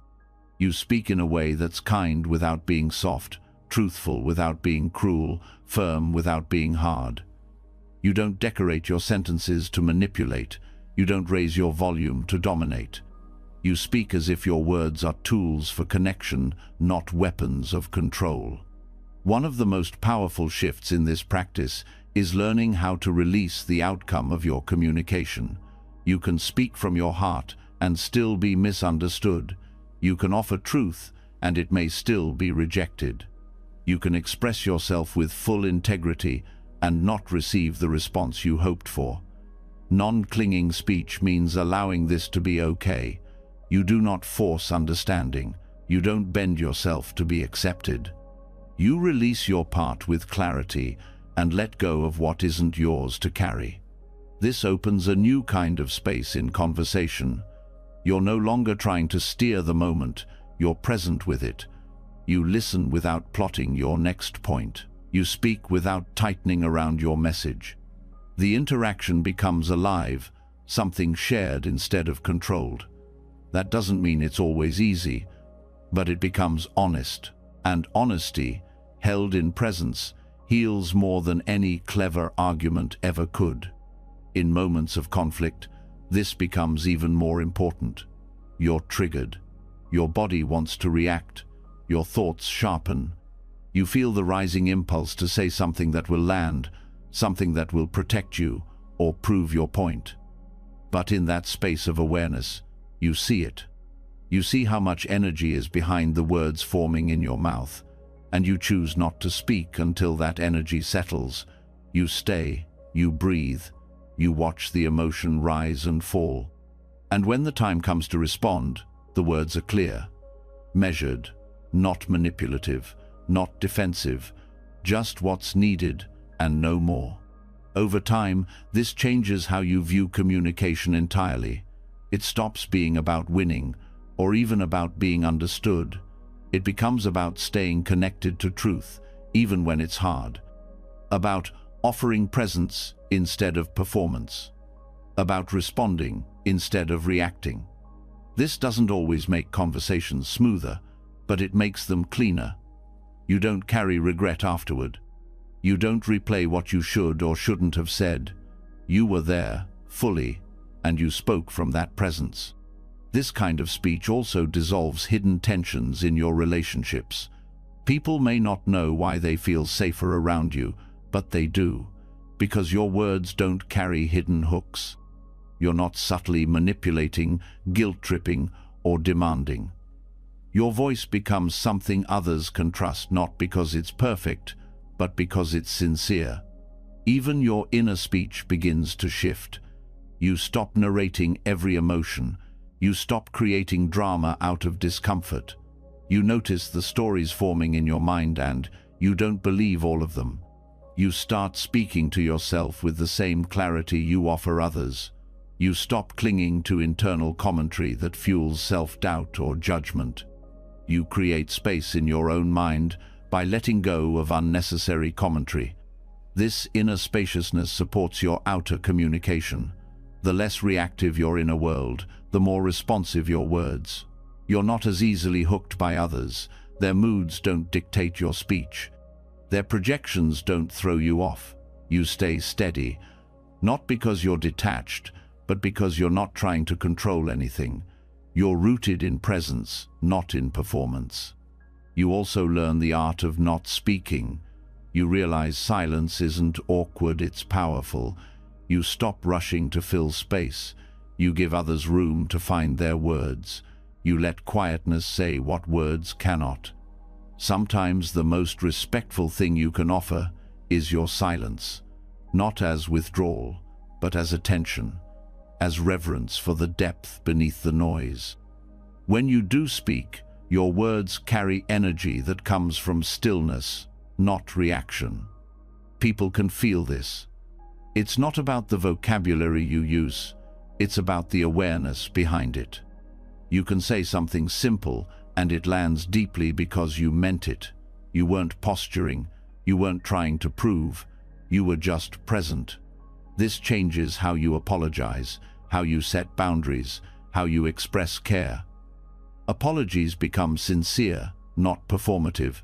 Boundaries become clear, not confrontational. Expressions of love become gentle, not needy. Everything becomes more honest, not because you're trying harder, but because you're holding less. Letting go of attachment in speech is not about detachment from people, it's about releasing control over how communication unfolds. You say what you need to say, then you release. You listen without planning a rebuttal. You speak without tightening around your image. And when the conversation ends, you don't replay it endlessly in your mind. You let it go. Even difficult conversations become opportunities for growth. You're no longer afraid of disagreement. You don't collapse at the first sign of tension. You trust yourself to speak clearly, and you trust others to respond however they need to. That mutual respect builds a foundation where honesty can thrive. This kind of communication begins to feel effortless, not because you're doing less, but because you're clinging less. Your energy isn't spent protecting your ego, managing perceptions, or chasing approval. It's directed into presence, and from presence, your voice flows naturally, cleanly, without the weight of need. Over time, speech becomes an offering, not a tool. You offer truth, you offer clarity, you offer care, not to get something back, but to express what's real. This is what allows your words to carry power, not volume, not polish, but sincerity rooted in awareness. You begin to feel how every word is a choice, and that choice can either deepen connection or create distance. You're no longer careless with your language. You don't use sarcasm as a shield. You don't hide truth behind politeness. You speak in ways that free, not bind, that open, not trap, that heal, not divide. This is the heart of non-clinging speech, not restraint, but freedom. Not silence for the sake of silence, but words that rise from stillness. It's how communication becomes part of your path, not just as a social skill, but as a spiritual practice, as a mirror for your inner clarity, as a tool for living lightly and honestly in a world that's often loud and reactive. You keep speaking, you keep listening, but now each word becomes a step, each silence a breath, each conversation a chance to offer presence without needing to hold on. You speak and then you let go. You listen and then you let go. And in that letting go, something beautiful happens: connection without control, truth without tension, and the quiet knowing that speech, when rooted in awareness, always leads you home. When your words no longer carry the tension of needing to control outcomes, when speech becomes an offering instead of an extension of ego, life begins to feel lighter. Communication loses its edge of urgency. But there's another current, deeper and quieter, still pulling at you. It's subtle, almost invisible. A hum beneath everything you do, the sense that time is running out, that you should be further along, that this moment isn't enough because another one is always waiting. This is time thirst, the quiet craving that keeps you out of presence, not always through planning or thinking about the future directly, but through the belief that now is not complete, that the next moment holds something better, that meaning is somewhere ahead, waiting for you to arrive. And so your mind moves constantly forward, occasionally backward, rarely still. Letting go of this thirst doesn't mean abandoning responsibility or ignoring practical time. It means ending the addiction to future-focused thinking that drains your attention from what's here. It means recognizing that awareness is not trapped inside the clock, that you don't need more time to find peace, you only need less attachment to time's story. In Buddhist thought, the Dhamma is described as akaliko, timeless, not because it ignores the passage of hours or days, but because truth doesn't depend on linear movement. What is real can be known now, not after you improve, not when life feels easier, not once you've earned it, but in this moment, as it is, without delay. The mind resists this. It's been trained to chase, to map progress, to mark milestones. Everything is measured: success, healing, awakening, even rest. The belief runs deep. If you're not moving toward something, you're wasting time. But this creates tension in the body, restlessness in the mind, and dissatisfaction in the heart. Even when things are calm, part of you waits for the next moment to validate your worth. To release this pattern, you don't force yourself to stop thinking about time. You begin by noticing how often your thoughts are tied to it. You pay attention to the subtle ways you project into the future. The quick mental check of how long something will take. The silent pressure that you should be doing something more productive. The background belief that now is only valuable if it leads somewhere. Once you see it, you don't need to fight it. You simply return to what's here. The breath, the sound, the feeling in your hands. You realize that this moment doesn't need to lead to another to be complete. It can just be, and that's enough. Not conceptually, but experientially. You begin to feel the fullness of a moment when it's not being used as a stepping stone. This shift isn't dramatic, it's quiet. A slow dissolving of mental momentum. The mind will still create plans, remember events, hold appointments. That's not a problem. The suffering arises when those mental movements become who you are. When you forget that awareness doesn't move through time, time moves through awareness. You begin to sense the difference between being in time and being aware of time. The former keeps you chasing. The latter lets you observe without being pulled. You can still prepare for tomorrow. You can still recall yesterday, but you stop living in those thoughts. You stop letting them define what's possible now. The feeling of urgency fades, not because life slows down, but because you stop measuring yourself against imagined timelines. You don't need to accomplish more to feel valid. You don't need to reach a certain point to feel complete. The very pressure to become starts to fall away, replaced by the quiet reality of being. This doesn't make you passive, it makes you precise. When you're not rushing, you act with more clarity. You speak when it's needed, not when you're anxious. You rest without guilt. You create without grasping. You work without losing your center. Because time is no longer chasing you, it becomes a tool, not a trap. You also stop fearing time's passage. Aging becomes less threatening, change becomes less disorienting, because you're no longer trying to freeze life in place. You begin to understand that what you really feared wasn't time, it was missing it. And now, being here fully, you're not missing anything. This depth of presence can't be forced. It's allowed. It unfolds as you release your grip, as you stop believing every thought that pulls you forward. You might still plan your week, but you don't live inside those plans. You return again and again to the stillness that's already whole, already free. Even your relationship to memory begins to change. The past is no longer something to fix or relive. It becomes a gentle presence in the background, informing but not defining. You can honor what's happened without losing yourself in it. You can feel what once hurt without becoming it. Because you are no longer shaped by time, you're grounded in awareness. When you're anchored in this now, the mind stops needing certainty. You don't need to predict what comes next. You meet it when it arrives. You respond instead of anticipating. That responsiveness becomes your path. Not because you know where it's going, but because you trust your ability to meet each moment clearly. This is where you begin to feel life in its fullest.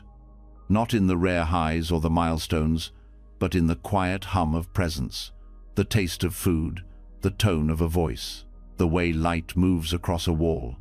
These moments are not preparation for later joy. They are the joy. The more you live here, the more the obsession with next starts to dissolve. Even in difficulty, presence brings relief. Pain feels sharper when you resist it, when you want it to pass quickly. But when you stop waiting for pain to be over, and just feel it now, without story, something loosens. You don't need to know how long it will last. You don't need to rush its departure. You hold it gently and let it unfold in its own rhythm. You begin to live in alignment with how life actually works, not as a straight line, but as a living current. Some days move fast, others slow. Some feel open, others dense. but none of them are wasted. You stop needing each day to prove something. Being here becomes enough. Doing what's needed becomes enough. This frees you from comparison, because comparison is always rooted in time: who got further, faster, who started before you, who arrived first. But when you're no longer measuring progress as worth, you stop playing that game. You stop needing to compete with someone else's timeline. You let yourself move in rhythm with your own clarity. This rhythm cannot be forced. It must be heard, felt, allowed. And the more you stay in presence, the more it speaks. You know when to act. You know when to rest. You don't need to calculate every step. You simply remain awake to what the moment asks of you. This is not stagnation, it's aliveness, because presence is never stuck. It's dynamic, responsive, fully engaged. The difference is that now your action isn't driven by fear of missing out, it's guided by truth. There's no longer a race, just real movement, grounded in now. Eventually, you begin to sense something even deeper. That now is not a sliver between past and future. It is not fleeting. It is the whole field. Everything you've ever experienced has only happened in this now. Time appears to move, but awareness remains. Still, whole, unchanging. You rest there, not as an escape, but as the place from which all of life flows. You speak from there. You listen from there. You walk from there. And you begin to understand why the teachings say the Dhamma is timeless, because truth does not wait. Awakening is not later. It is here. It is now. Always now. Letting go of time thirst doesn't mean abandoning your life. It means entering it fully, releasing the illusion that peace is elsewhere. Trusting that this moment, touched with full attention, reveals more than any future ever could. You are not late. You are not behind. You are here. And that is everything. Stay here. Keep releasing. Keep breathing into the space that has no schedule. Let the mind move, but don't follow. Let the future unfold, but don't chase. Let now hold you not as a concept, but as your home. The only place you've ever truly been. The only moment that ever was. And the only one you ever need. When you stop chasing time, life becomes quieter. The urgency fades. Your attention returns. You stop measuring the moment, and instead, you begin to experience it. But as stillness settles, you may notice something more subtle that continues to stir beneath the calm: thought. It keeps moving, with or without your permission. It appears like wind, like whispers, like noise in the background. Some thoughts rise softly, others with force. Some pull at you, some confuse you, and many seem to appear from nowhere. The question is, what do you do with all of them? Most people don't notice how automatically they engage with thought. A thought comes, and instantly it becomes real, believed, chased, defended, and without meaning to, you begin building around it. You construct an identity, a storyline, a mood, and before long you're not observing thought, you're inside it, you're reacting to it, trying to solve it, pushing it away, holding on. That's the dam, and it's heavy. The practice is not to stop thought. That's not possible nor necessary. Thought is part of the mind's nature. The shift is learning how to observe without interruption, to stop building dams and let the stream flow. Thought can pass like water when you stop trying to hold it still. This is where clarity lives, not in control, but in relaxed awareness. Vipassana meditation gives you a way to practice this directly. It trains your attention to see thought as movement, not truth. You don't analyze, you don't suppress, you witness. You recognize thought as an object, no different than a sound or a sensation. It comes, it goes. It isn't you. It doesn't need to be acted on. It only needs space. The process begins by anchoring in the body, breath, posture, sensation. These are steady. These are here. As you rest your awareness, thoughts will still arise. They may try to pull you into planning, remembering, judging. You simply notice. Label softly thinking, planning, remembering, and return. Not with frustration, with gentleness. Over and over. At first, this feels repetitive. The mind seems wild. But in time, a gap forms, not between the thoughts themselves, but between the thought and your reaction. You begin to watch without attachment. You see that the thought is not a threat, it's just passing energy, a formation, a habit. It doesn't require your involvement. It doesn't define you. This realization brings relief, because so much mental exhaustion comes not from thought itself, but from believing you need to fix it all. Most of the thoughts that arise don't need solving. They only need witnessing. When you stop interfering, they move on. Like clouds, like weather. They belong to no one. They come, they pass. You remain. As you develop this skill, your relationship with thought softens. You stop resisting negative thoughts. You stop clinging to positive ones. You treat them all with the same gentle curiosity. You realize that thought is not the enemy. Clinging is. Aversion is. The attempt to force clarity when the mind is naturally shifting is what causes confusion. In this stillness, your real intelligence begins to rise. Not the kind that solves with pressure, but the kind that perceives directly. You start to feel decisions before you form them. Clarity doesn't come from effort, it comes from space. When thought flows freely, intuition emerges. Not as guesswork, but as insight from a mind that isn't tangled. This insight doesn't come on demand. It arises when the mental clutter thins. That's why stillness is not about thinking less, it's about relating to thought differently. When thought is not held tightly, the deeper mind has room to speak. You sense what's aligned. You recognize truth by feel, not by debate. Your attention sharpens not from narrowing, but from openness. You also begin to notice the patterns of thought more clearly. The repeated stories, the fears that recycle, the internal voices that imitate past voices. You don't need to change them directly. You watch. And by watching, you loosen their hold. A thought that's seen clearly loses its grip. It can't control what you no longer believe. This watching becomes a way of life, not just a meditation practice. You observe how thought shapes your posture, your speech, your reactions. You catch yourself before you say something reactive. You pause before a defensive comment. You don't interrupt. You don't withdraw. You stay with the inner movement and choose how to respond.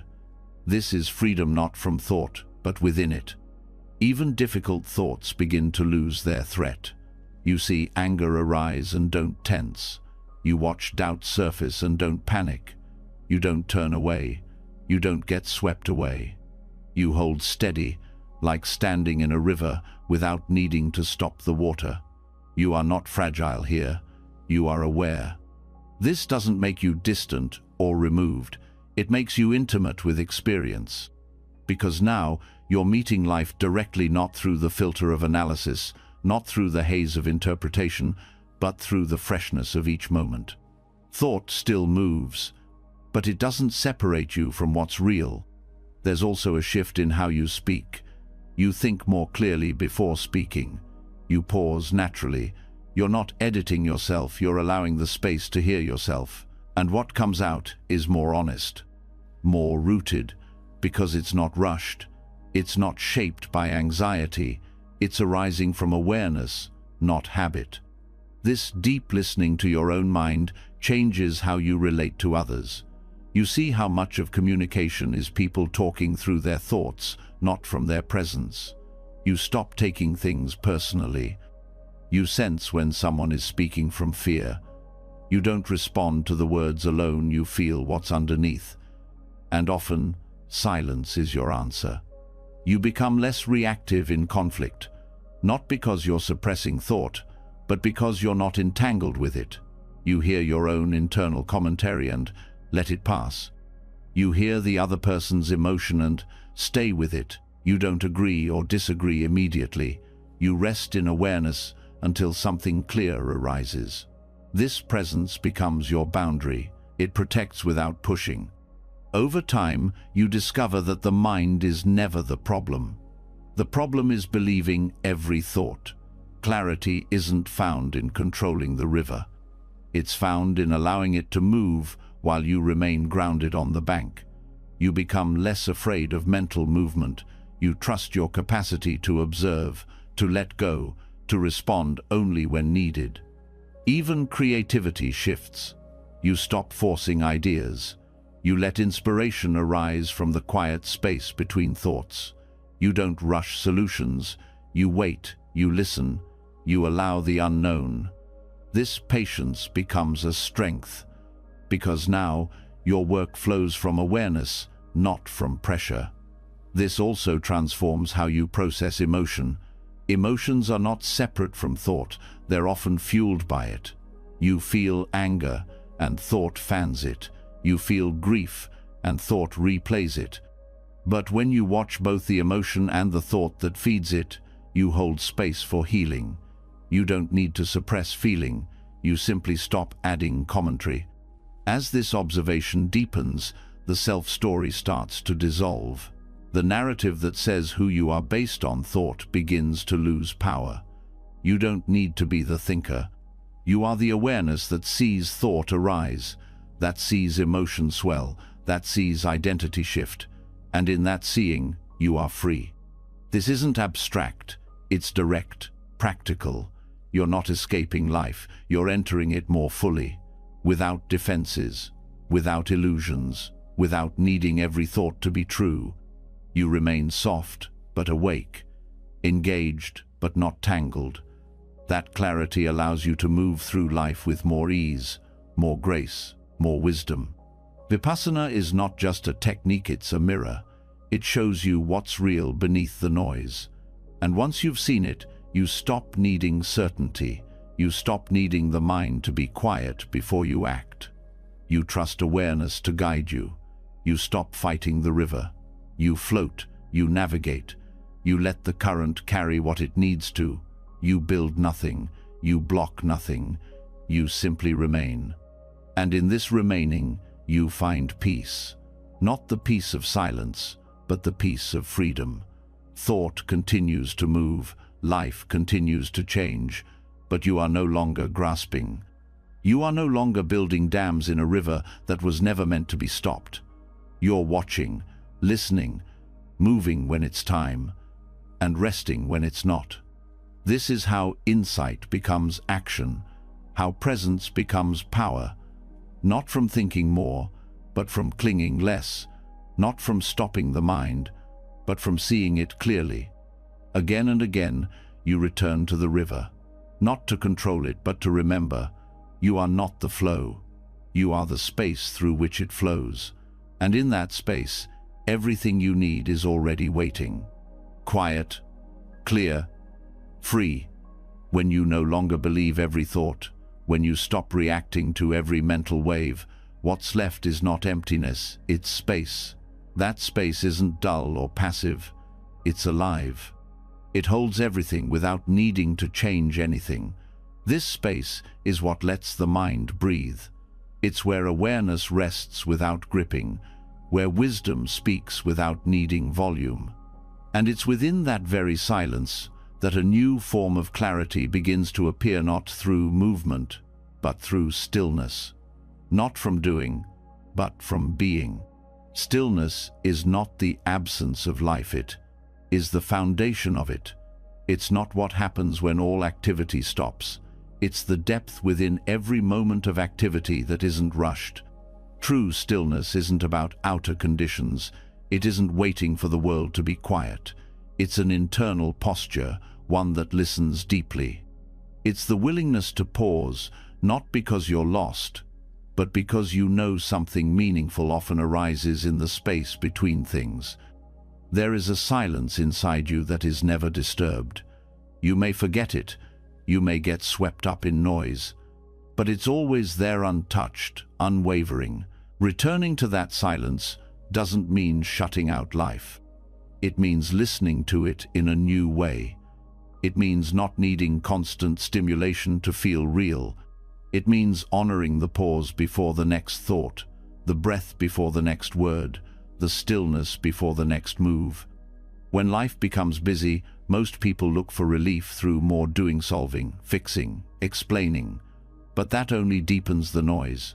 The real answer is often the opposite: to stop, to rest in that quiet space where answers arise on their own, to listen without trying to understand, to trust that movement is not the only way to progress. Intentional stillness is not laziness. It is deliberate and full of presence. It's what allows your energy to gather, your vision to return, your direction to become clear again. Without these pauses, even the most skillful action loses its precision. When you act from constant noise, your energy is scattered. But when you act from stillness, your movement becomes clean, uncluttered by fear or impulse. The most powerful shifts often happen in silence, not because silence changes the world, but because it changes how you see the world. In that silence, your perspective recalibrates. You notice what truly matters and what was just habit. You see clearly where your energy belongs and where it doesn't. You feel your breath, your body, your presence not as ideas, but as direct, living experience. Stillness teaches you how to hold discomfort without collapse. It shows you how to meet uncertainty without rushing to escape it. It allows you to stay with what's real, even when it's raw. Because when you're not pushing for the next thing, you start feeling the fullness of what is. You stop treating the present like a means to an end. It becomes the whole path. You begin to understand the difference between being still and being stuck. Stuckness is resistance. Stillness is allowing. Stuckness closes down. Stillness opens up. Stuckness waits with tension. Stillness rests with attention.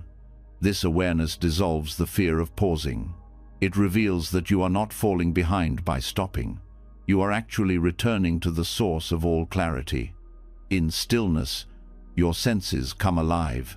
You hear more. You feel more. Not emotionally overwhelmed, but present in a way that allows life to touch you without knocking you over. Stillness helps you feel the moment without needing to add anything to it, without judging it, without speeding past it. This also transforms how you interact with others. You stop rushing to fill every silence in conversation. You give people space to speak fully. You listen without preparing your reply. You meet them with presence instead of pressure. And when silence arises, you're not afraid of it. You trust it, because you've seen that silence often says what words cannot. True flow is not just movement, it's the rhythm between movement and stillness. It's the breath in and the breath out, the pause before a choice, the quiet before a response. Flow doesn't mean constant action, it means aligned action. And alignment can only happen when there's space to feel what is true. In this space, you learn to stop reacting out of habit. You don't need to respond immediately to everything. You take your time. You move when the moment asks for it, not when your conditioning demands it. You become more patient not because you're trying, but because you're connected to something deeper than urgency. That patience becomes strength. You become someone who others turn to, not because you have all the answers, but because your presence offers stability. Your stillness allows others to soften. Your quiet listening becomes a refuge, not because you're doing something special, but because you've stopped needing to be anything other than present. Stillness also reveals the subtle attachments you might not have seen before. When you stop moving, you begin to notice the inner cravings, the need for validation, the hunger for distraction, the discomfort with emptiness. These impulses only become visible when you pause. and once seen, they begin to loosen. This loosening is not forced. It happens through gentle awareness. You don't fight the craving, you sit with it. You observe its shape, you allow it to rise and fall. And in that allowing, you reclaim the energy that was tied up in chasing. You find a freedom that no amount of doing could give you. This freedom carries into your daily rhythm. You start building space into your day, not just physical breaks, but intentional moments of inward return. You let your attention settle between tasks. You breathe before entering a room. You give yourself permission to reset before speaking. These moments are invisible on the surface, but they change everything beneath. They create a deeper rhythm, one where you are no longer rushed, no longer pulled by the noise of the world. You still move, you still speak, you still work. But your movement comes from rest. Your words come from silence. Your choices come from clarity, not pressure. Even creativity begins to shift. Instead of forcing ideas, you create space for them to arrive. You let the silence speak first. You trust the gaps. You stop needing everything to be figured out immediately. You start respecting the unknown because you know that silence is not emptiness, it's possibility. This also transforms how you relate to change. You stop needing immediate answers. You stop fearing transitions. You start feeling the space between what was and what's coming as sacred, not wrong. You stop treating uncertainty as failure. It becomes a doorway, a pause that allows new insight to emerge, a resting point before a new rhythm. In this resting point, you realize something profound. There is no real need to rush. Life unfolds with its own intelligence. You don't have to push the river. You don't have to control what's next. You just need to stay close to presence. That presence becomes your guide. It tells you when to act and when to rest, when to speak and when to listen, when to wait and when to move. You begin to honor transitions as part of the practice, the end of a conversation, the breath between two thoughts, the stillness before a new decision. You stop skipping over these spaces. You stop filling them. You respect them, because you've learned that these pauses are not empty, they are full of guidance. Stillness sharpens your discernment. You stop reacting to surface energy. You start feeling the undertone, the real need beneath the noise, the real timing beneath the pressure. You sense when something needs attention and when it needs space. This intuitive knowing grows not through more effort, but through deeper quiet. And when the time does come to move, to speak, to act, you do so with confidence. Not the confidence of certainty, but the confidence of alignment. You've waited, you've listened, you've moved from stillness. And that kind of movement carries clarity that no rush could ever create. This is the Dharma of stillness, not as a retreat from life, but as the rhythm that brings life into harmony. Not as a way to escape the world, but as a way to meet it with grace. It's the pause that resets your breath, the silence that restores your strength, the space that reconnects you with what matters. You carry this stillness with you, into each step, into each word, into each challenge. You walk not with haste, but with presence, not with anxiety, but with calm. And others feel it not because you say more, but because you need to say less, because your silence speaks clearly, because your stillness moves deeply. This is how flow becomes real, not by constant motion, but by rhythm, not by always doing, but by knowing when to rest. And rest, when done with awareness, becomes your most powerful action. You stop reaching, you stop forcing, you let life breathe, and through that breath, everything begins to align. You return again and again, not to effort, but to presence, not to noise, but to quiet, not to the next thing, but to this. And here, in the stillness you no longer avoid, you finally remember what it feels like to be fully, deeply alive. When you begin living from stillness, your choices become cleaner. You're no longer pulled by urgency, no longer rushing toward the next moment. You listen more deeply, act with more care, and rest without guilt. In this space, something begins to rise on its own, not through pressure, not from fear of consequence, but from something more rooted. A sense of rightness, not morality written down in rules, but an inner knowing that says, clearly and simply, this supports peace, this does not, this heals, that harms.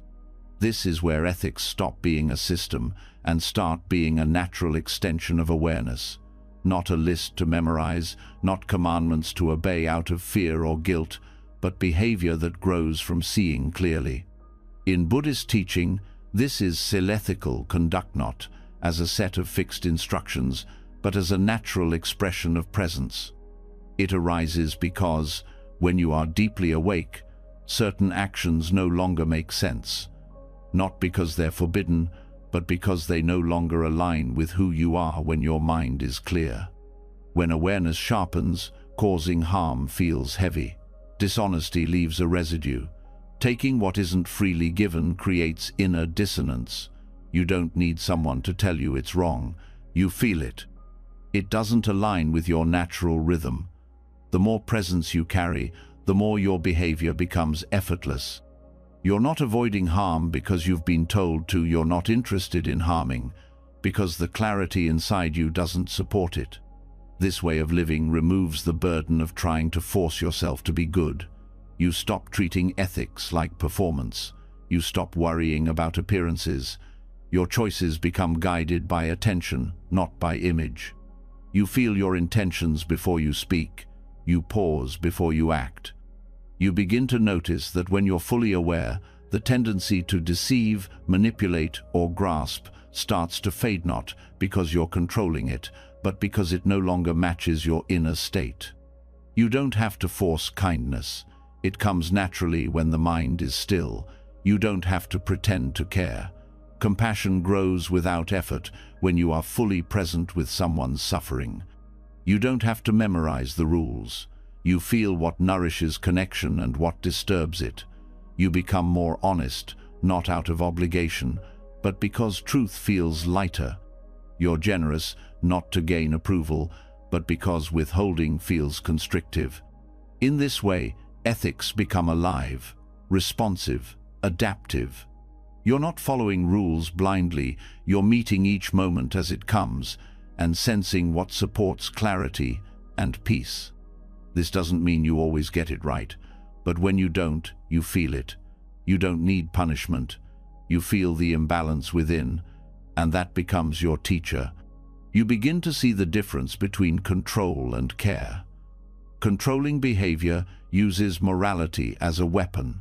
It tries to manage people, judge them, create categories of good and bad. It tightens. But natural ethics relaxes. It arises from understanding that your freedom is deeply connected to the freedom of others, that what you say and do either supports awareness or distorts it. You move through life with more gentleness. You're not looking for ways to get ahead by bending the truth. You're not using charm to manipulate. You're not justifying selfish actions with clever thinking. Instead, you feel the subtle difference between wanting and grasping, between truth and performance. And your body tells you, your breath tells you, your nervous system tells you. This kind of ethical living isn't fragile. It's not dependent on someone watching you. It's not threatened when no one's there to praise or punish.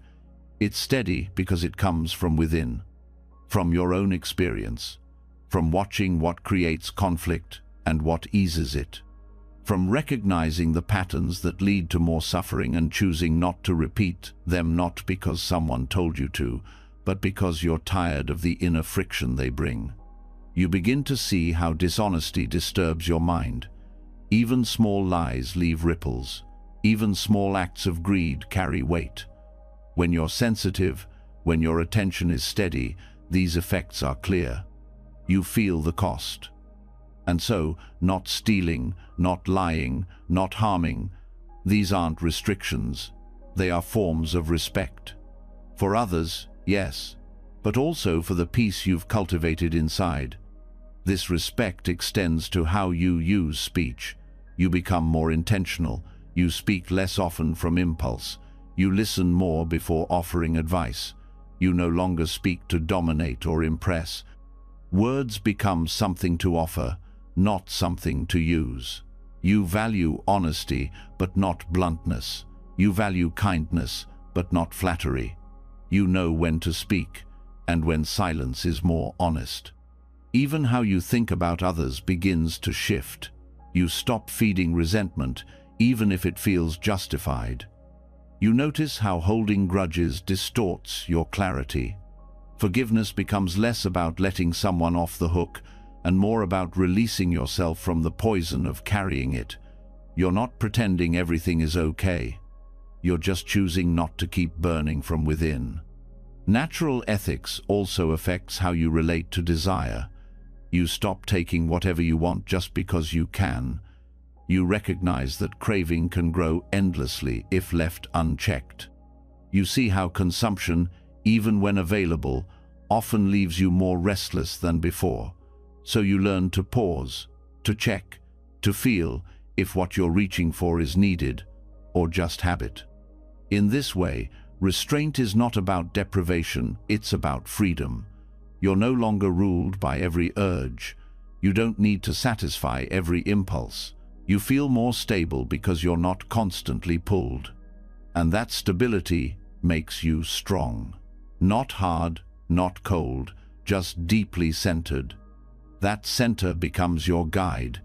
You don't look outward for rules. You look inward for clarity. You don't argue about what's right or wrong in theory. You pay attention to what creates peace and what disrupts it. You learn from your own life. And that learning is always alive, always updating, always growing. You become more humble because you see how easily the mind can justify almost anything. You don't trust every idea. You check it against presence, against your breath, against the tone of your voice, the feeling in your gut, the quality of your attention. You know that even good intentions can become weapons if they're not rooted in awareness. So you keep returning to presence, to stillness, to breath. You don't try to be perfect. You try to be honest. You don't try to be impressive. You try to be real. And from that honesty, you find that kindness isn't something you need to manufacture. It's already there when the noise settles. This way of living doesn't make you naive. It makes you precise. You're not avoiding harm because you're afraid of being punished. You avoid it because you see clearly what it does to others, to yourself. You stop treating people as objects to get things from. You start seeing them as extensions of your own experience, equally worthy of peace. In moments of tension, this clarity holds. You feel the pull to defend, to attack, to protect an image, but you've seen what that leads to. So you breathe, you wait, you speak slowly. You don't give in to the first wave of emotion. You return to what you know, that your peace matters more than being right, that your presence is more healing than your argument. Even when you fall short, you don't spiral into shame. Shame is just another form of clinging. You reflect, you learn, you recalibrate. Because now, your behavior isn't about proving worth, it's about maintaining balance. You make amends not to earn forgiveness, but to restore alignment. You apologize not to repair an image, but to clear your heart. Natural ethics becomes your path, not your performance.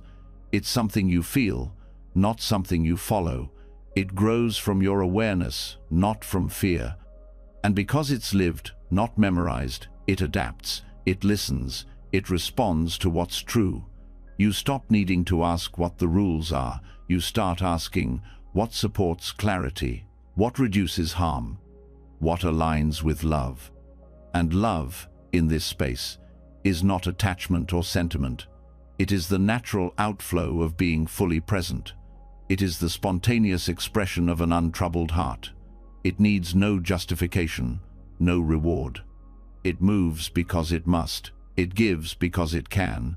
It includes every oni, not just the people you like, but the people you used to judge. Because awareness includes everything. It doesn't divide. This inclusion is not soft or vague. It's exact.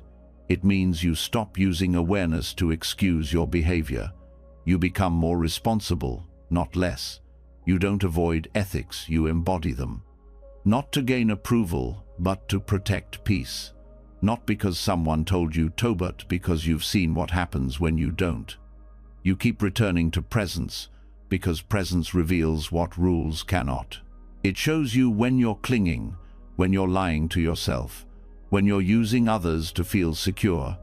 It brings the truth into focus, gently but clearly. And that truth guides you better than any rulebook ever could. This is how ethics become a joy, not a burden, a path, not a prison, a reflection of your depth, not a test of your worth. You live more simply, you act more cleanly, and the space you've created inside begins to touch everything around you, not loudly, not perfectly, but steadily, quietly, and always with presence. When ethical clarity arises from awareness, you begin to live in a way that feels aligned from the inside out. You're no longer following rules out of habit or fear. You're moving from understanding, from direct experience. Your decisions carry less resistance. You feel more spacious inside because nothing is forced. But even then, something deeper may still be shaping your life without your full awareness. A quieter force, not a law, not a rule, a word, a feeling, a belief. Should. You should be more productive. You should be calmer. You should call more often, speak less, do more, feel less. These internalized voices don't yell, but they shape your behavior in every direction. They often sound like wisdom. They sound like responsibility, ambition, humility. But beneath them is pressure, not presence. When you're not watching closely, these inherited expectations become the lens through which you see yourself and others. They aren't always conscious. That's what makes them powerful. The most persistent form of control isn't always external, it's what you've learned to do to yourself. From family, culture, religion, schooling, even spiritual teachings, you've absorbed thousands of messages about how life should look, how you should behave, what success, goodness, confidence, love, growth should feel like. These messages don't just shape your choices, they define how you relate to yourself. Many people live their entire lives trying to measure up to these internal demands without realizing that the standards were never truly theirs. They live in a constant loop of self-correction, shame, and anxiety, not because they are failing at life, but because they are measuring it through someone else's vision. Letting go of that pressure doesn't mean rejecting your values. It means examining where they came from, and whether they actually match what you've come to know through experience. This process begins with awareness. You start to notice your inner language, the quiet urgency behind decisions, the guilt that shows up when you rest, the tension in your stomach when you say no. Each of these may point toward a shoulda-conditioned belief that has taken root in your nervous system. You don't have to fix it immediately. You simply begin to question it. Where did this idea come from? Who told me I needed to be this way? What would happen if I didn't obey it? What would I choose if I felt free? These aren't abstract questions. They break the spell of automatic behavior. They shine light on the hidden authority figures in your mind, voices that sound like your own, but were planted there long ago. Letting go of should isn't rebellion, it's truth-seeking. It's peeling away what was layered over your clarity. Often, these beliefs were created for protection, to belong, to avoid punishment, to win love. They served a purpose, but that purpose may no longer serve you. What kept you safe as a child may be keeping you stuck as an adult. This isn't about blaming the past. It's about seeing that you're no longer required to live by it. You don't have to remain loyal to ideas that no longer match your experience. You don't have to keep proving anything to a voice that's never satisfied. And you don't have to feel guilty for choosing a life that looks different from what was expected. You begin to find your own rhythm, your own voice. Not the one shaped by what people think of you, but the one that comes from direct contact with your life. And it may be quieter at first. It may not come with the certainty that should once gave you, but it comes with something more valuable: honesty. When you live by inherited rules, you often feel conflicted even when you're doing the right thing. When you start choosing from presence, that conflict dissolves. There's less effort. Not because life becomes easier, but because your inner resistance begins to fade. You're no longer split between what you feel and what you've been told to feel. There's no more pretending. Letting go of should also affect how you relate to others. You stop projecting expectations, you stop comparing timelines, you stop needing others to live a certain way so you can feel secure. You realize that everyone is responding to their own inherited voices, and not everyone has questioned them yet. This brings compassion, not judgment. You also stop needing to explain your choices. When you live from clarity, you don't feel the same urge to justify. You know that some people will not understand your path, and that's okay. You're not living to meet an invisible standard. You're living to stay in alignment with what you know is real. This changes your relationship with effort. You stop striving to prove worth. You stop pushing for validation. You don't abandon effort, you refine it. Your energy is no longer consumed by trying to be good enough. It's directed into what actually matters, what brings peace, what feels alive. You also notice where guilt used to lead. The subtle shame after saying no, the self-judgment for needing rest, the pressure to keep up. Each time guilt arises, you pause. You ask, is this mine? Or was it given to me? This pause doesn't mean you avoid responsibility. It means you carry it from choice, not from fear.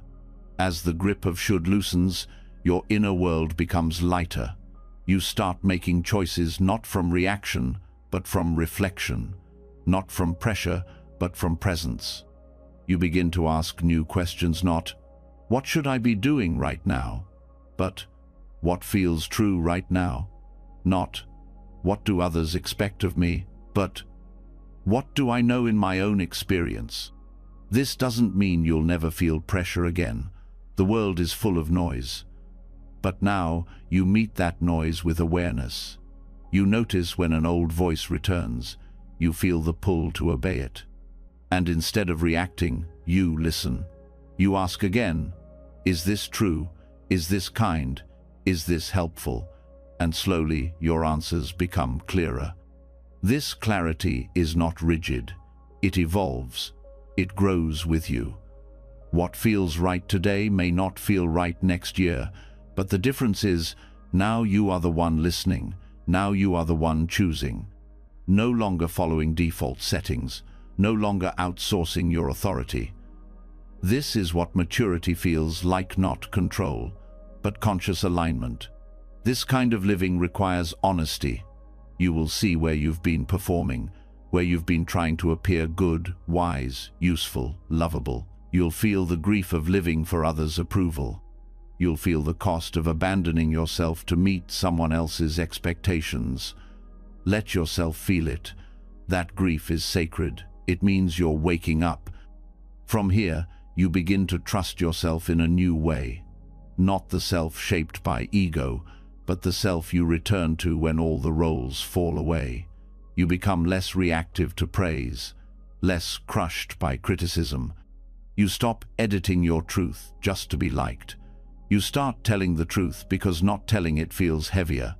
And in that honesty, you find connection not just with others, but with your own life. You stop needing every answer. You stop clinging to perfection. You let things unfold. You let people be who they are. You give yourself permission to be uncertain, to try, to fail, to begin again. That's how you begin to live in flow, not because you're doing it all right, but because you're doing it with full presence. You become someone who others feel safe around, not because you fix them, but because you're not pretending. You don't need them to fit your story. You don't carry invisible expectations. You let them be where they are. And that spaciousness is healing.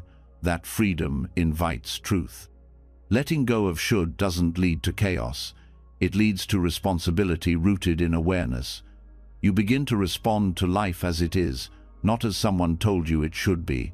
You become more creative, more honest, more grounded. You act from clarity, not conditioning.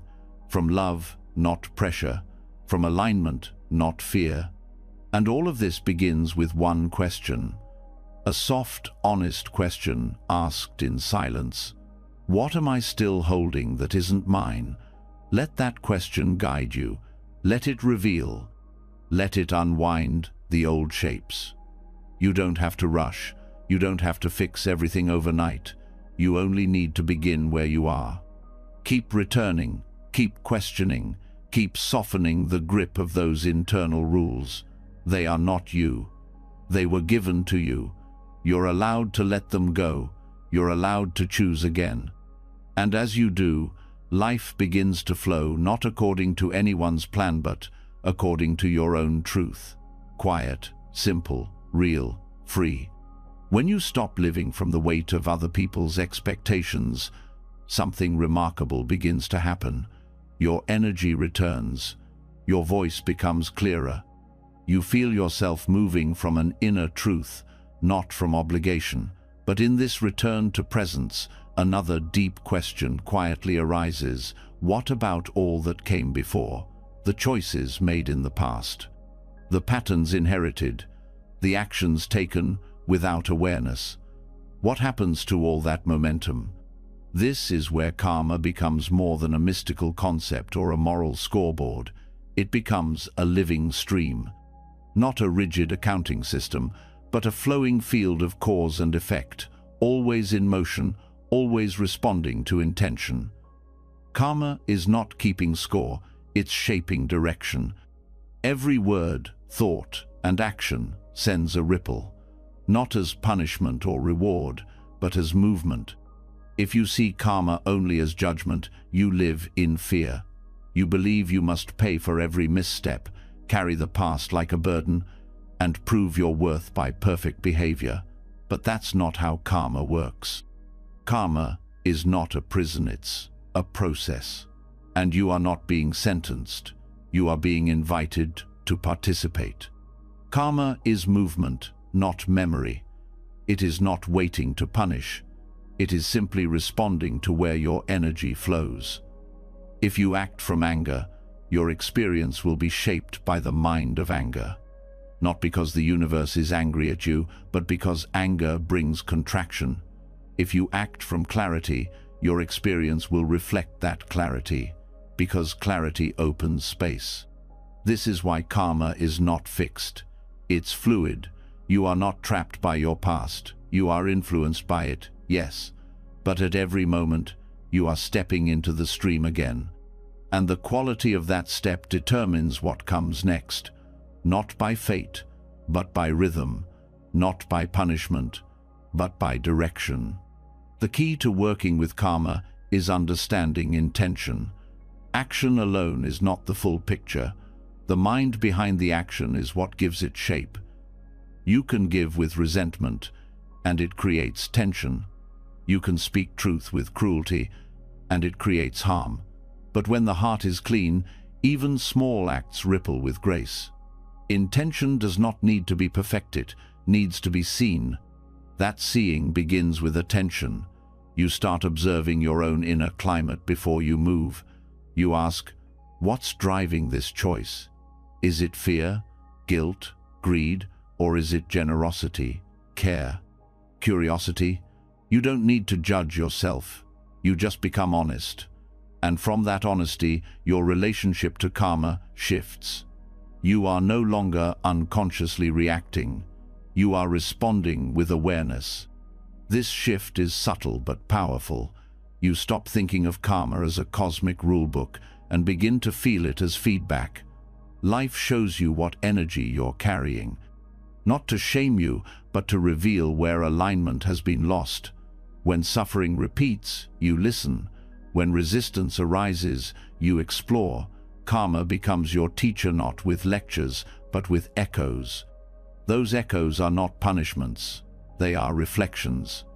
And the moment you see them clearly, you're no longer bound by them.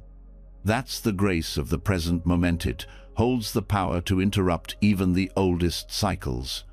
You are not doomed to repeat the past. You are free to choose again, not later, now. The idea that karma takes lifetimes to shift is both true and incomplete. Yes, some patterns are deep. Some tendencies run across years, families, cultures. But awakening happens in a moment. Recognition is immediate. And when recognition comes, a new pathway opens. Not magically, but mindfully. You stop blaming your past, but you also stop ignoring it. You see how your current state is shaped by previous choices, not just your own, but collective ones. You carry ancestral echoes, cultural weight. But again, this is not punishment, it's context. It's material for transformation. It's the starting point, not the end. When you understand karma as a stream, you begin to engage with it gently. You don't panic when mistakes happen. You feel the ripple. You correct course. You don't obsess over perfect purity. You aim for sincerity. You start moving through life less like a performer and more like a participant in an unfolding field of energy. This deepens your sense of responsibility, not as burden, but as privilege. Your choices matter not because you'll be rewarded or punished, but because they shape the field for yourself and for others. You start seeing even your smallest actions as part of a larger dance. You become more careful, not out of fear, but out of love. This care becomes effortless when rooted in awareness. You no longer need external motivation. You're not obeying laws. You're responding to reality. You see what heals. You see what harms. You stop trying to outsmart karma, and instead, you step into it with integrity. You also begin to forgive more easily. Yourself, others. You realize that everyone is acting from their own level of understanding, that much of what people do is shaped by pain, by fear, by patterns not yet seen. Forgiveness does not erase karma, it releases entanglement. It frees you from needing to carry what no longer belongs to you. Forgiveness is not permission. It's clarity. It's stepping out of the stream of reactivity and choosing peace. It's not forgetting, it's remembering that you are free to move differently now, even if others don't. Even if the world isn't fair, karma doesn't promise fairness. It promises responsiveness. And in that responsiveness, you find power. You find that life is not happening to you, it's moving with you. Your presence changes the current. Your choices create momentum. You don't need to fix the whole stream. You only need to show up fully in each step. That step matters. That step shapes the path. You begin to walk more slowly, speak more thoughtfully, act with more precision, not because you're afraid to mess up, but because you've seen how much can flow from a single moment of presence. A kind word, a deep breath, a patient silence. These are not small things. They change everything. Over time, your karmic patterns become less dense. You still feel anger, but you don't act from it. You still notice fear, but you don't follow it. You see old reactions rise, but now you have space. You don't suppress them, you let them pass. Like leaves on a stream, they move, you remain. This space is where wisdom begins to grow. You start sensing what to do without needing to analyze everything. Your decisions become more intuitive, not reactive, not strategic, just aligned. You're not rushing to avoid pain. You're moving from inner clarity, and the results feel different, less entangled, more free. You don't fear karma anymore. You respect it. You learn from it. You listen to it. It's not your enemy, it's your mirror. And when you meet it with openness, it guides you not toward perfection, but toward integration. This integration touches every part of your life. You stop compartmentalizing. Your work, your relationships, your inner world, they all become part of the same flow. You don't try to act one way in public and another in private. You stop splitting yourself. You live from one stream, clean, simple, clear. You also begin to trust the timing of your own unfolding. You stop rushing to undo every mistake. You know that seeds take time, that growth is not linear, that some lessons are slow and sacred. You walk with patience, not resignation, but reverence. And when challenges come, you don't collapse. You stay in the stream. You feel the weight. You ask what it's teaching. You let it shape you without hardening you. Even in difficulty, you know you're not being punished, you're being refined.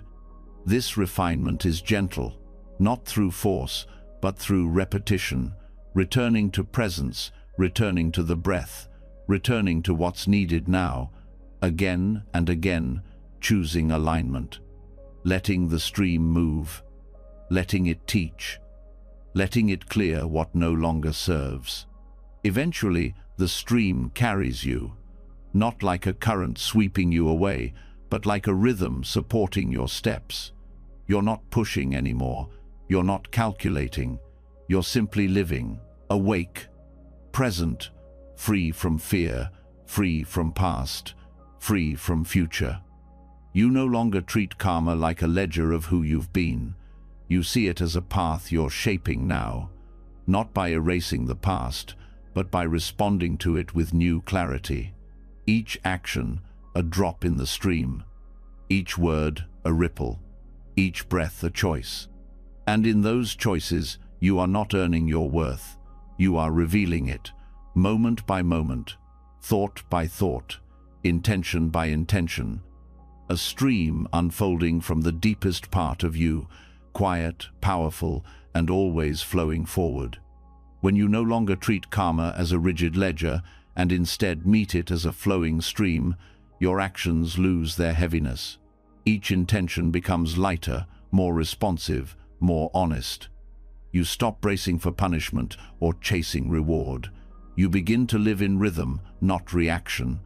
From here, something deeper begins to stir, something softer, a current that has always been beneath the layers of strategy, fear, and self-protection. It is the impulse to love, not the kind born from longing or needing, but the kind that simply wants to give. Love is often misunderstood as attachment. It gets tangled in wanting, in holding, in hoping someone or something will complete you. But when you begin to see life clearly, when you rest in awareness and move in presence, you notice a different kind of love, a love that doesn't bind, a love that doesn't need to possess, a love that doesn't arise from emptiness, but from fullness. This love is meta-loving kindness, not romantic, not transactional, not based on what someone gives you, but offered simply because love is the most natural thing to offer when you stop grasping. Metta is not weak. It's not sentimental. It's powerful because it's rooted in clarity. It arises without condition, and it continues without clinging. When the heart is bound, it contracts. It becomes selective, guarded, defensive. It measures who deserves care.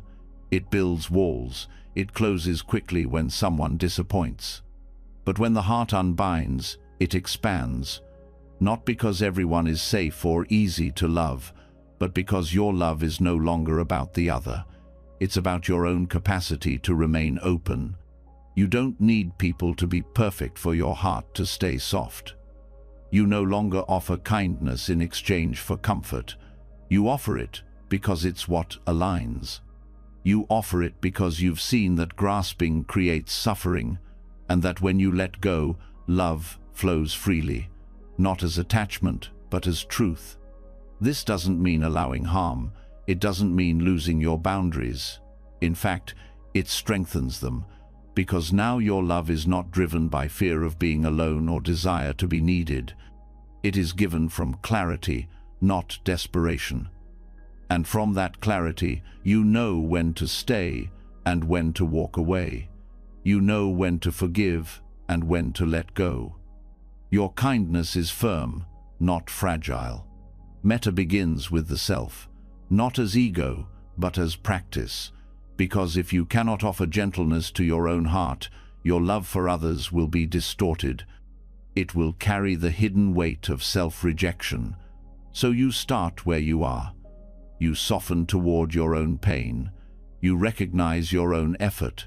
You speak inwardly with respect, not criticism. Not because you're perfect, but because you're worthy of compassion. Loving yourself without grasping means you stop needing to fix everything before resting. You stop needing to meet some imaginary standard before you feel peace. You offer warmth to the places inside that still ache, not to change them, but because they hurt. You allow yourself to be whole even as you heal. This inner unbinding changes your outer relationships. You no longer use love as a form of control. You stop keeping score. You stop loving in order to be loved. You stop performing kindness to stay safe. Love stops being a transaction and becomes an expression of presence. It flows when it's true and rests when it's not. There is no pressure in this love, no rush. You give without emptying yourself. You listen without losing your center. You support without absorbing pain that isn't yours. Because when your love is not attached to outcome, it's free to be clean, not filtered through expectations, not twisted by need. Just love, as it is. You also begin to see that love is not always soft. Sometimes love is space, sometimes it is distance, sometimes it is a boundary. Loving without grasping means loving with honesty. It means not enabling harm. It means not clinging to someone just because you've built stories around them. You let people be who they are, not who you want them to be. This requires courage. It requires releasing the hope that someone will finally meet all your needs. It means standing in the truth that no one is responsible for your wholeness. And from that truth, love becomes lighter. You give because it's your nature, not because you're hoping to be saved. Even your understanding of connection begins to change. You stop searching for completion in others. You stop assigning people roles they never agreed to play. You meet them where they are. You let the relationship evolve or dissolve without panic. You recognize that no bond is permanent, and so every moment of real connection becomes sacred. In Metta, love is not limited to intimacy. It expands outward. It touches strangers. It includes people you disagree with. It even reaches those who have caused harm, not by denying pain, but by refusing to carry hatred. Because hatred binds you, resentment drains you, Metta frees you. It lets you love without needing the past to change. This kind of love is not emotional indulgence. It's clarity. You love because love clears the heart. It doesn't mean you excuse harm or avoid truth. It means you stop choosing bitterness as a shield. You stop closing off your own joy just to punish someone else. You stop waiting for perfect conditions before letting love move. As this practice deepens, you feel the difference between love and attachment more clearly. Attachment is tense. Love is open. Attachment demands. Love gives. Attachment fears loss. Love accepts change. And when you unbind the heart, you stop mistaking one for the other. You can still feel sadness when love shifts, but it doesn't break you, because you were never clinging to the person, you were allowing love to move through you. That love is still there. It may no longer attach to a form, but it continues. Because love doesn't need a direction, it just needs space. That space grows when you stop trying to protect your heart from breaking, because it will break, again and again. But each time, it breaks open, not down. And what comes through the cracks is more tenderness, more depth, more understanding. You stop fearing pain. You meet it as part of loving fully. You don't run from loss. You don't run from impermanence. You let love come and go like breath, each expression complete, even if brief. You stop needing guarantees. You rest in the knowing that love is not in the object, it's in the offering. This allows you to hold joy more lightly. You stop grasping at good moments. You enjoy them fully while they're here. And when they pass, you don't cling. Because you trust that what matters isn't the length of an experience, but the presence within it. That's what makes love alive. You start seeing the beauty in simple expressions, a kind glance, a generous word, a quiet presence. You stop waiting for grand displays. You stop measuring love by intensity. You begin to understand that consistency, honesty, and spaciousness are what make love sustainable. You also begin to love in ways that don't need to be seen. You offer kindness anonymously. You wish well silently. You bless others without needing them to know. This invisible love is not less powerful, it's often more pure, because it comes with no strings. The heart, when unbound, becomes generous, not only with others, but with yourself. You stop punishing yourself for not being perfect. You stop holding on to shame like a badge. You begin to forgive, not to forget, but to release the grip, to give yourself back to the present. Forgiveness becomes an act of love, not approval. You let go of what you no longer need to carry. You stop demanding that the past change. You learn from it. You bow to it. And then you return to what is now. That return is where love always lives. You don't need to be healed to love. You don't need to have it all figured out. You only need to stay present, to stay soft when you want to close, to remain open even when it hurts. That openness is your strength. It's what makes your love resilient. You keep offering meta not to change the world, but because the world changes when love moves without resistance. Even if no one notices, your presence shifts the field. Even if nothing looks different, your heart has left a trace, a silent warmth, a small freedom. Love without grasping is not a technique, it's a return. A coming home to what you are when the stories fall away, when the mind stops managing, when the body breathes fully. You become less concerned with being loved. You become more focused on being loving. And that loving is not about effort. It's not about performance. It's about remembering. Remembering that you don't have to earn the right to care, that you don't have to hold to feel deeply, that you can let life pass through you, and in that letting go, love becomes who you are, quiet, steady, free. When the heart stops grasping, love stops needing to explain itself. It no longer seeks labels or certainty. It becomes spacious, patient, and free. You give not to receive, but because giving is your nature. You let go not to detach, but to remain open. This softness doesn't come from weakness, it comes from the strength of not needing to control. But even as the heart softens and presence deepens, the mind still sometimes demands clarity. It wants answers. It wants the world to make sense. It wants straight lines in a universe drawn in circles. And yet, life doesn't always offer clarity in the way the mind expects. Often, the more awake you become, the more contradiction you see. The more wisdom deepens, the more questions dissolve before they're answered. You find yourself facing things that don't fit into categories, truths that seem to cancel each other, emotions that don't align with logic. choices that aren't clearly right or wrong. And if you're not careful, the mind will panic in the face of this. But you don't need to fix the confusion. You can learn to stay with it.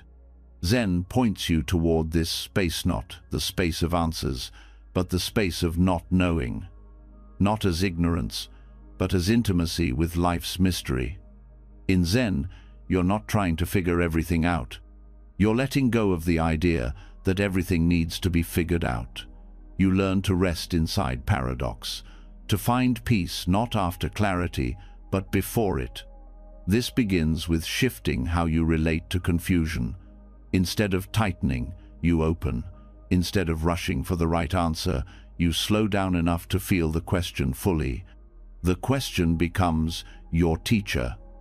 You hold it like a cup of tea, warm, alive, enough. You don't pour it out just because it isn't sweet. Zen uses koan, short, paradoxical stories or statements to dissolve habitual thinking. A koan is not a puzzle to solve, but a mirror to look into. It confuses you on purpose. It confronts the mind's need for resolution. It pulls you into a space where logic breaks and insight begins. Koans don't give you something to figure out. They invite you into direct experience. They show you how often your mind seeks comfort in conclusions. When a teacher asks, "What is the sound of one hand clapping?" the question isn't absurd, it's alive. It pushes you beyond words.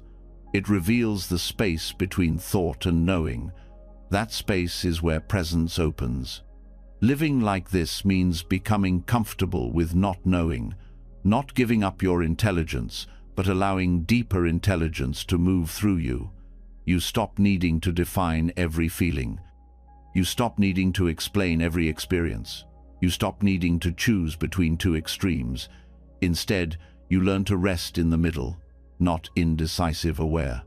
The mind loves binaries, right and wrong, success and failure, good and bad. But most of life doesn't live in those lines.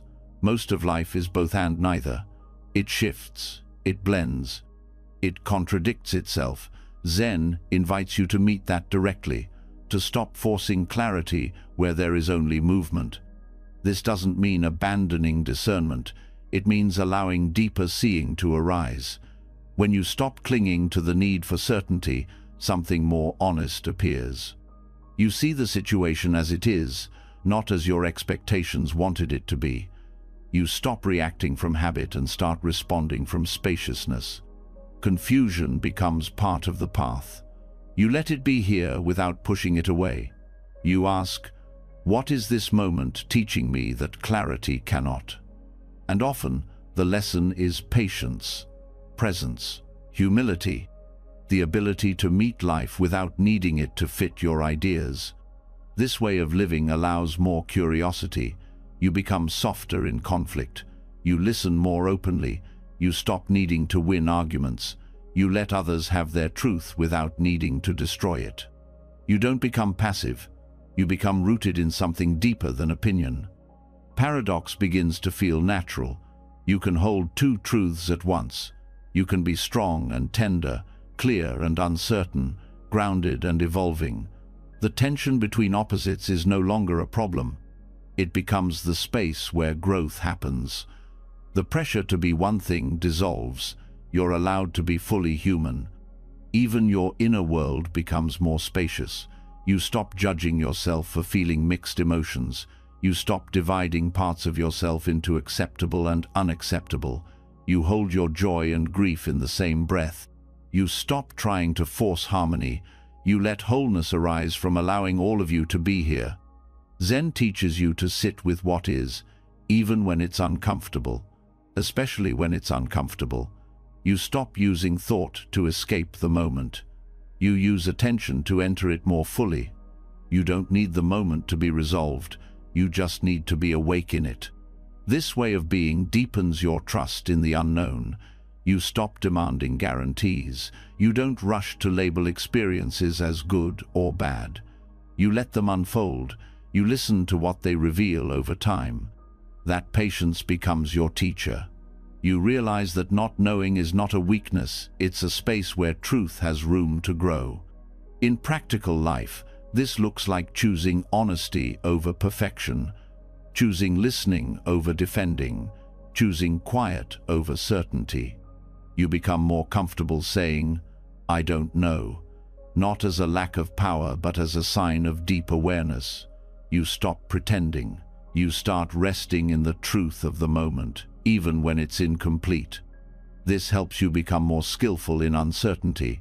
You respond to changes with less panic. You adapt with less resistance. You don't need to predict every outcome before taking a step. You don't need a 5-point plan to have faith. You walk one step at a time, staying close to what's real. Even spiritual practice becomes more alive. You stop measuring progress. You stop needing to feel a certain way. You stop looking for proof that you're evolving. You simply return to breath, to silence, to the space where nothing needs to make sense. And in that returning, you find the most unexpected peace. Because peace is not the result of solving everything. It's the absence of needing to. It's the space that opens when you stop resisting what is unresolved. It's the calm that arises when you stop grasping for control. You also stop needing life to be fair or logical. You stop insisting that things work out in neat lines. You allow messiness. You allow contradiction. And in that allowing, you discover grace. Grace that holds what the mind can't understand. Grace that doesn't need everything to fit before it flows. This changes how you move through relationships. You no longer demand consistency from others. You stop expecting them to be the same person every day. You allow room for contradiction, for complexity, for change. You learn to love without understanding everything. You listen more, fix less. You also stop needing yourself to be figured out. You stop analyzing your every thought. You stop labeling every emotion. You allow your inner world to be dynamic, layered, unpredictable. You learn to meet yourself with the same openness you offer others. That compassion becomes a daily practice, not from sentiment, but from truth. Zen invites you to live more lightly, not carelessly, but without needing to hold everything in place. You don't need to know where you're going to walk with purpose. You don't need to have answers to live with integrity. You simply show up, fully, with presence, with curiosity. Koans, like life, don't always resolve. They open, they stretch, they dissolve boundaries in your thinking. They are not meant to be understood, they are meant to wake you up. Life is the same. It isn't asking to be decoded, it's asking to be lived, not controlled, not explained. Just met fully, honestly, without flinching. So let the contradictions stay, let the mystery breathe, let the not knowing be sacred. There's more clarity in openness than in the illusion of certainty. There's more truth in questions that are lived than in answers that are memorized. And the next time your mind tightens around a need for clarity, pause, feel the breath. Notice the urge to resolve, and gently let it go. Let life remain open. Let paradox be a doorway. Let not knowing become your teacher, because in the silence between certainty and confusion, presence is waiting, quiet, patient, and already whole. When you stop needing everything to make sense, a new kind of presence opens. You no longer live in the tension of always solving. You start moving with life instead of against it. You soften into paradox, allowing things to unfold without rushing toward conclusions. And in that openness, something subtle begins to draw your attention inward, not to another idea, not to another explanation, but to the breath, the simplest thing, the first and last thing, the most overlooked teacher of all. The breath is not asking to be controlled. It never was. It's been happening your whole life without your effort. And yet, you've spent so much time trying to manage it, adjusting it, shaping it, making it right. But the truth is, the breath knows how to move without your interference. And once you begin to trust that, you start to learn the deepest lesson it offers. Life doesn't always need your doing. Sometimes it only needs your allowing. Letting the breath breathe you means stepping out of the role of the controller. You stop manipulating. You stop trying to optimize every sensation. You stop forcing rhythm. Instead, you feel the inhale as it rises. You feel the exhale as it releases. You let go of shaping it. You just let it happen. And something softens inside. You begin to realize that the breath is not a tool, it's a reflection. It mirrors the state of your mind and body. When you're anxious, it shortens. When you're present, it deepens. When you stop interfering, it finds its own balance. It regulates not because you tell it to, but because the system knows how to return to harmony when given space. This practice is not just about meditation, it's about life. Because the way you breathe reveals the way you live. Are you grasping? Are you holding? Are you afraid to release? Are you trying to get to the next moment before this one is complete? Letting the breath breathe you shows you all of this without judgment, just observation. Non-doing begins here, not as passivity, but as receptivity. You're not giving up movement. You're shifting the source of movement. Instead of acting from tension, you act from alignment.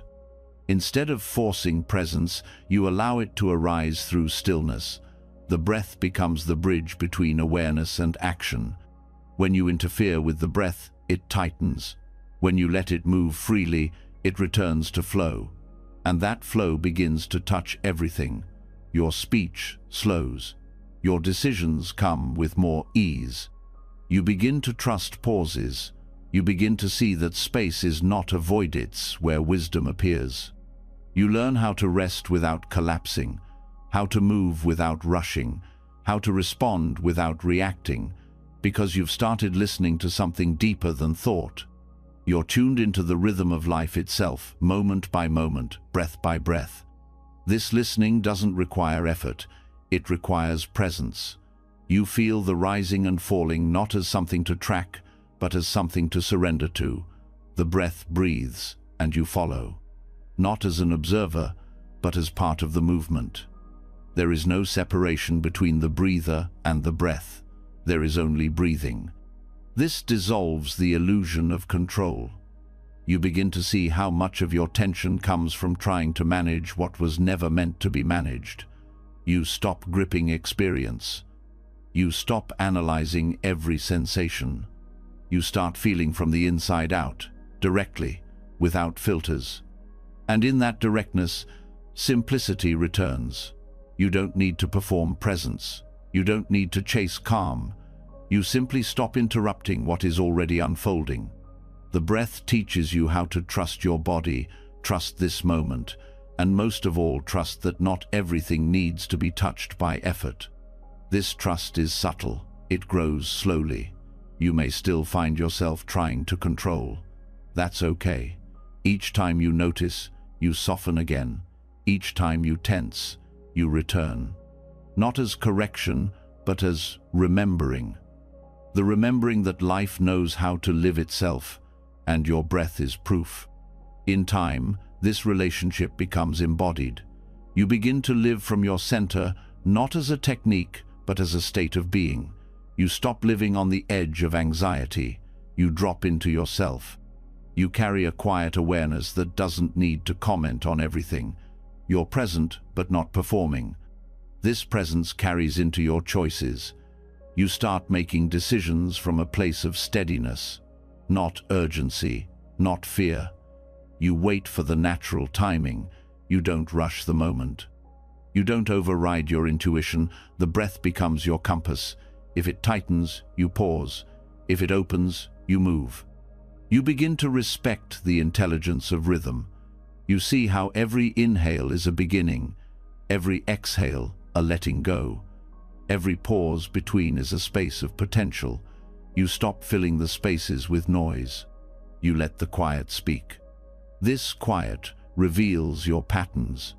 You see how often you interrupt your own rest, how often you reach for stimulation out of habit, how often you resist stillness because it feels unfamiliar.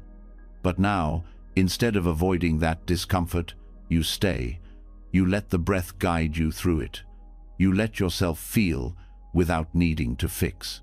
This feeling is not always pleasant, but it's honest. You stop chasing peace as a sensation. You start seeing peace as the absence of resistance.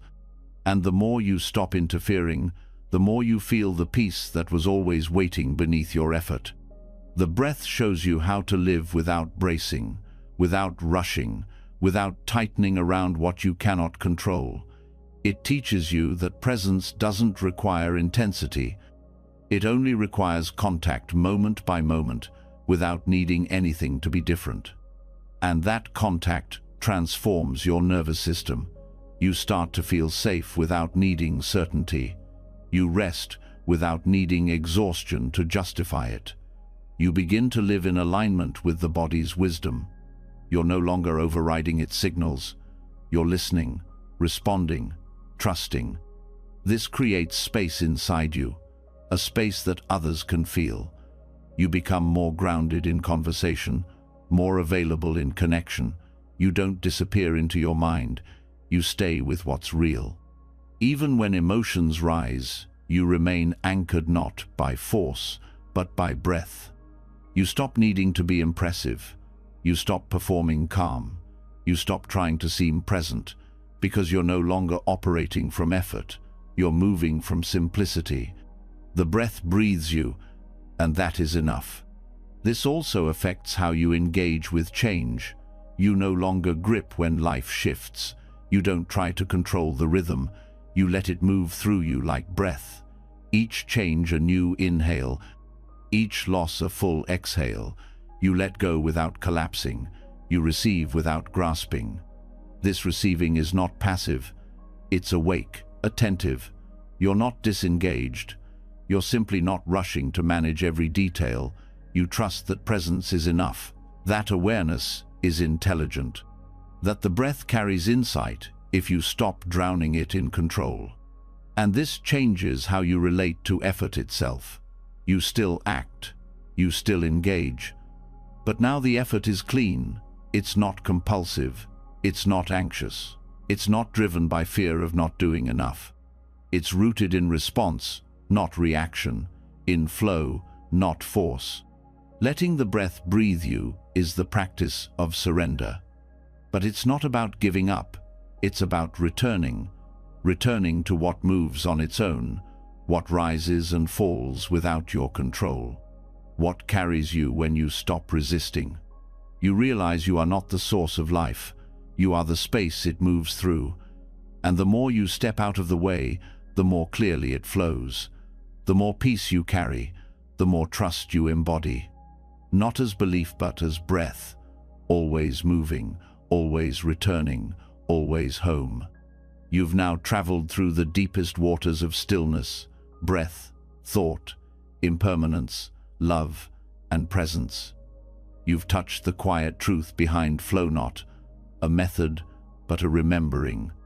That life is not a problem to solve, but a rhythm to trust. That you don't need to grip every moment. You only need to soften into it. You've seen that flow isn't passive. It's not drifting. It's wise responsiveness. It's living without clinging, loving without losing yourself, speaking without building walls, feeling without fearing the wave. You've been invited to rest inside the breath, to let go of old roles, and to question the voices that told you life had to be earned.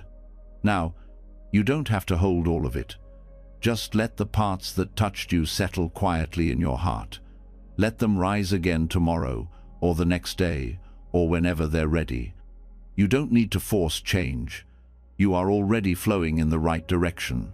Slowly, naturally, lovingly. If you made it to the end, drop a comment below and write, "I trust the flow." Let's find each other in this space, this still, awake space, where people choose peace over pressure.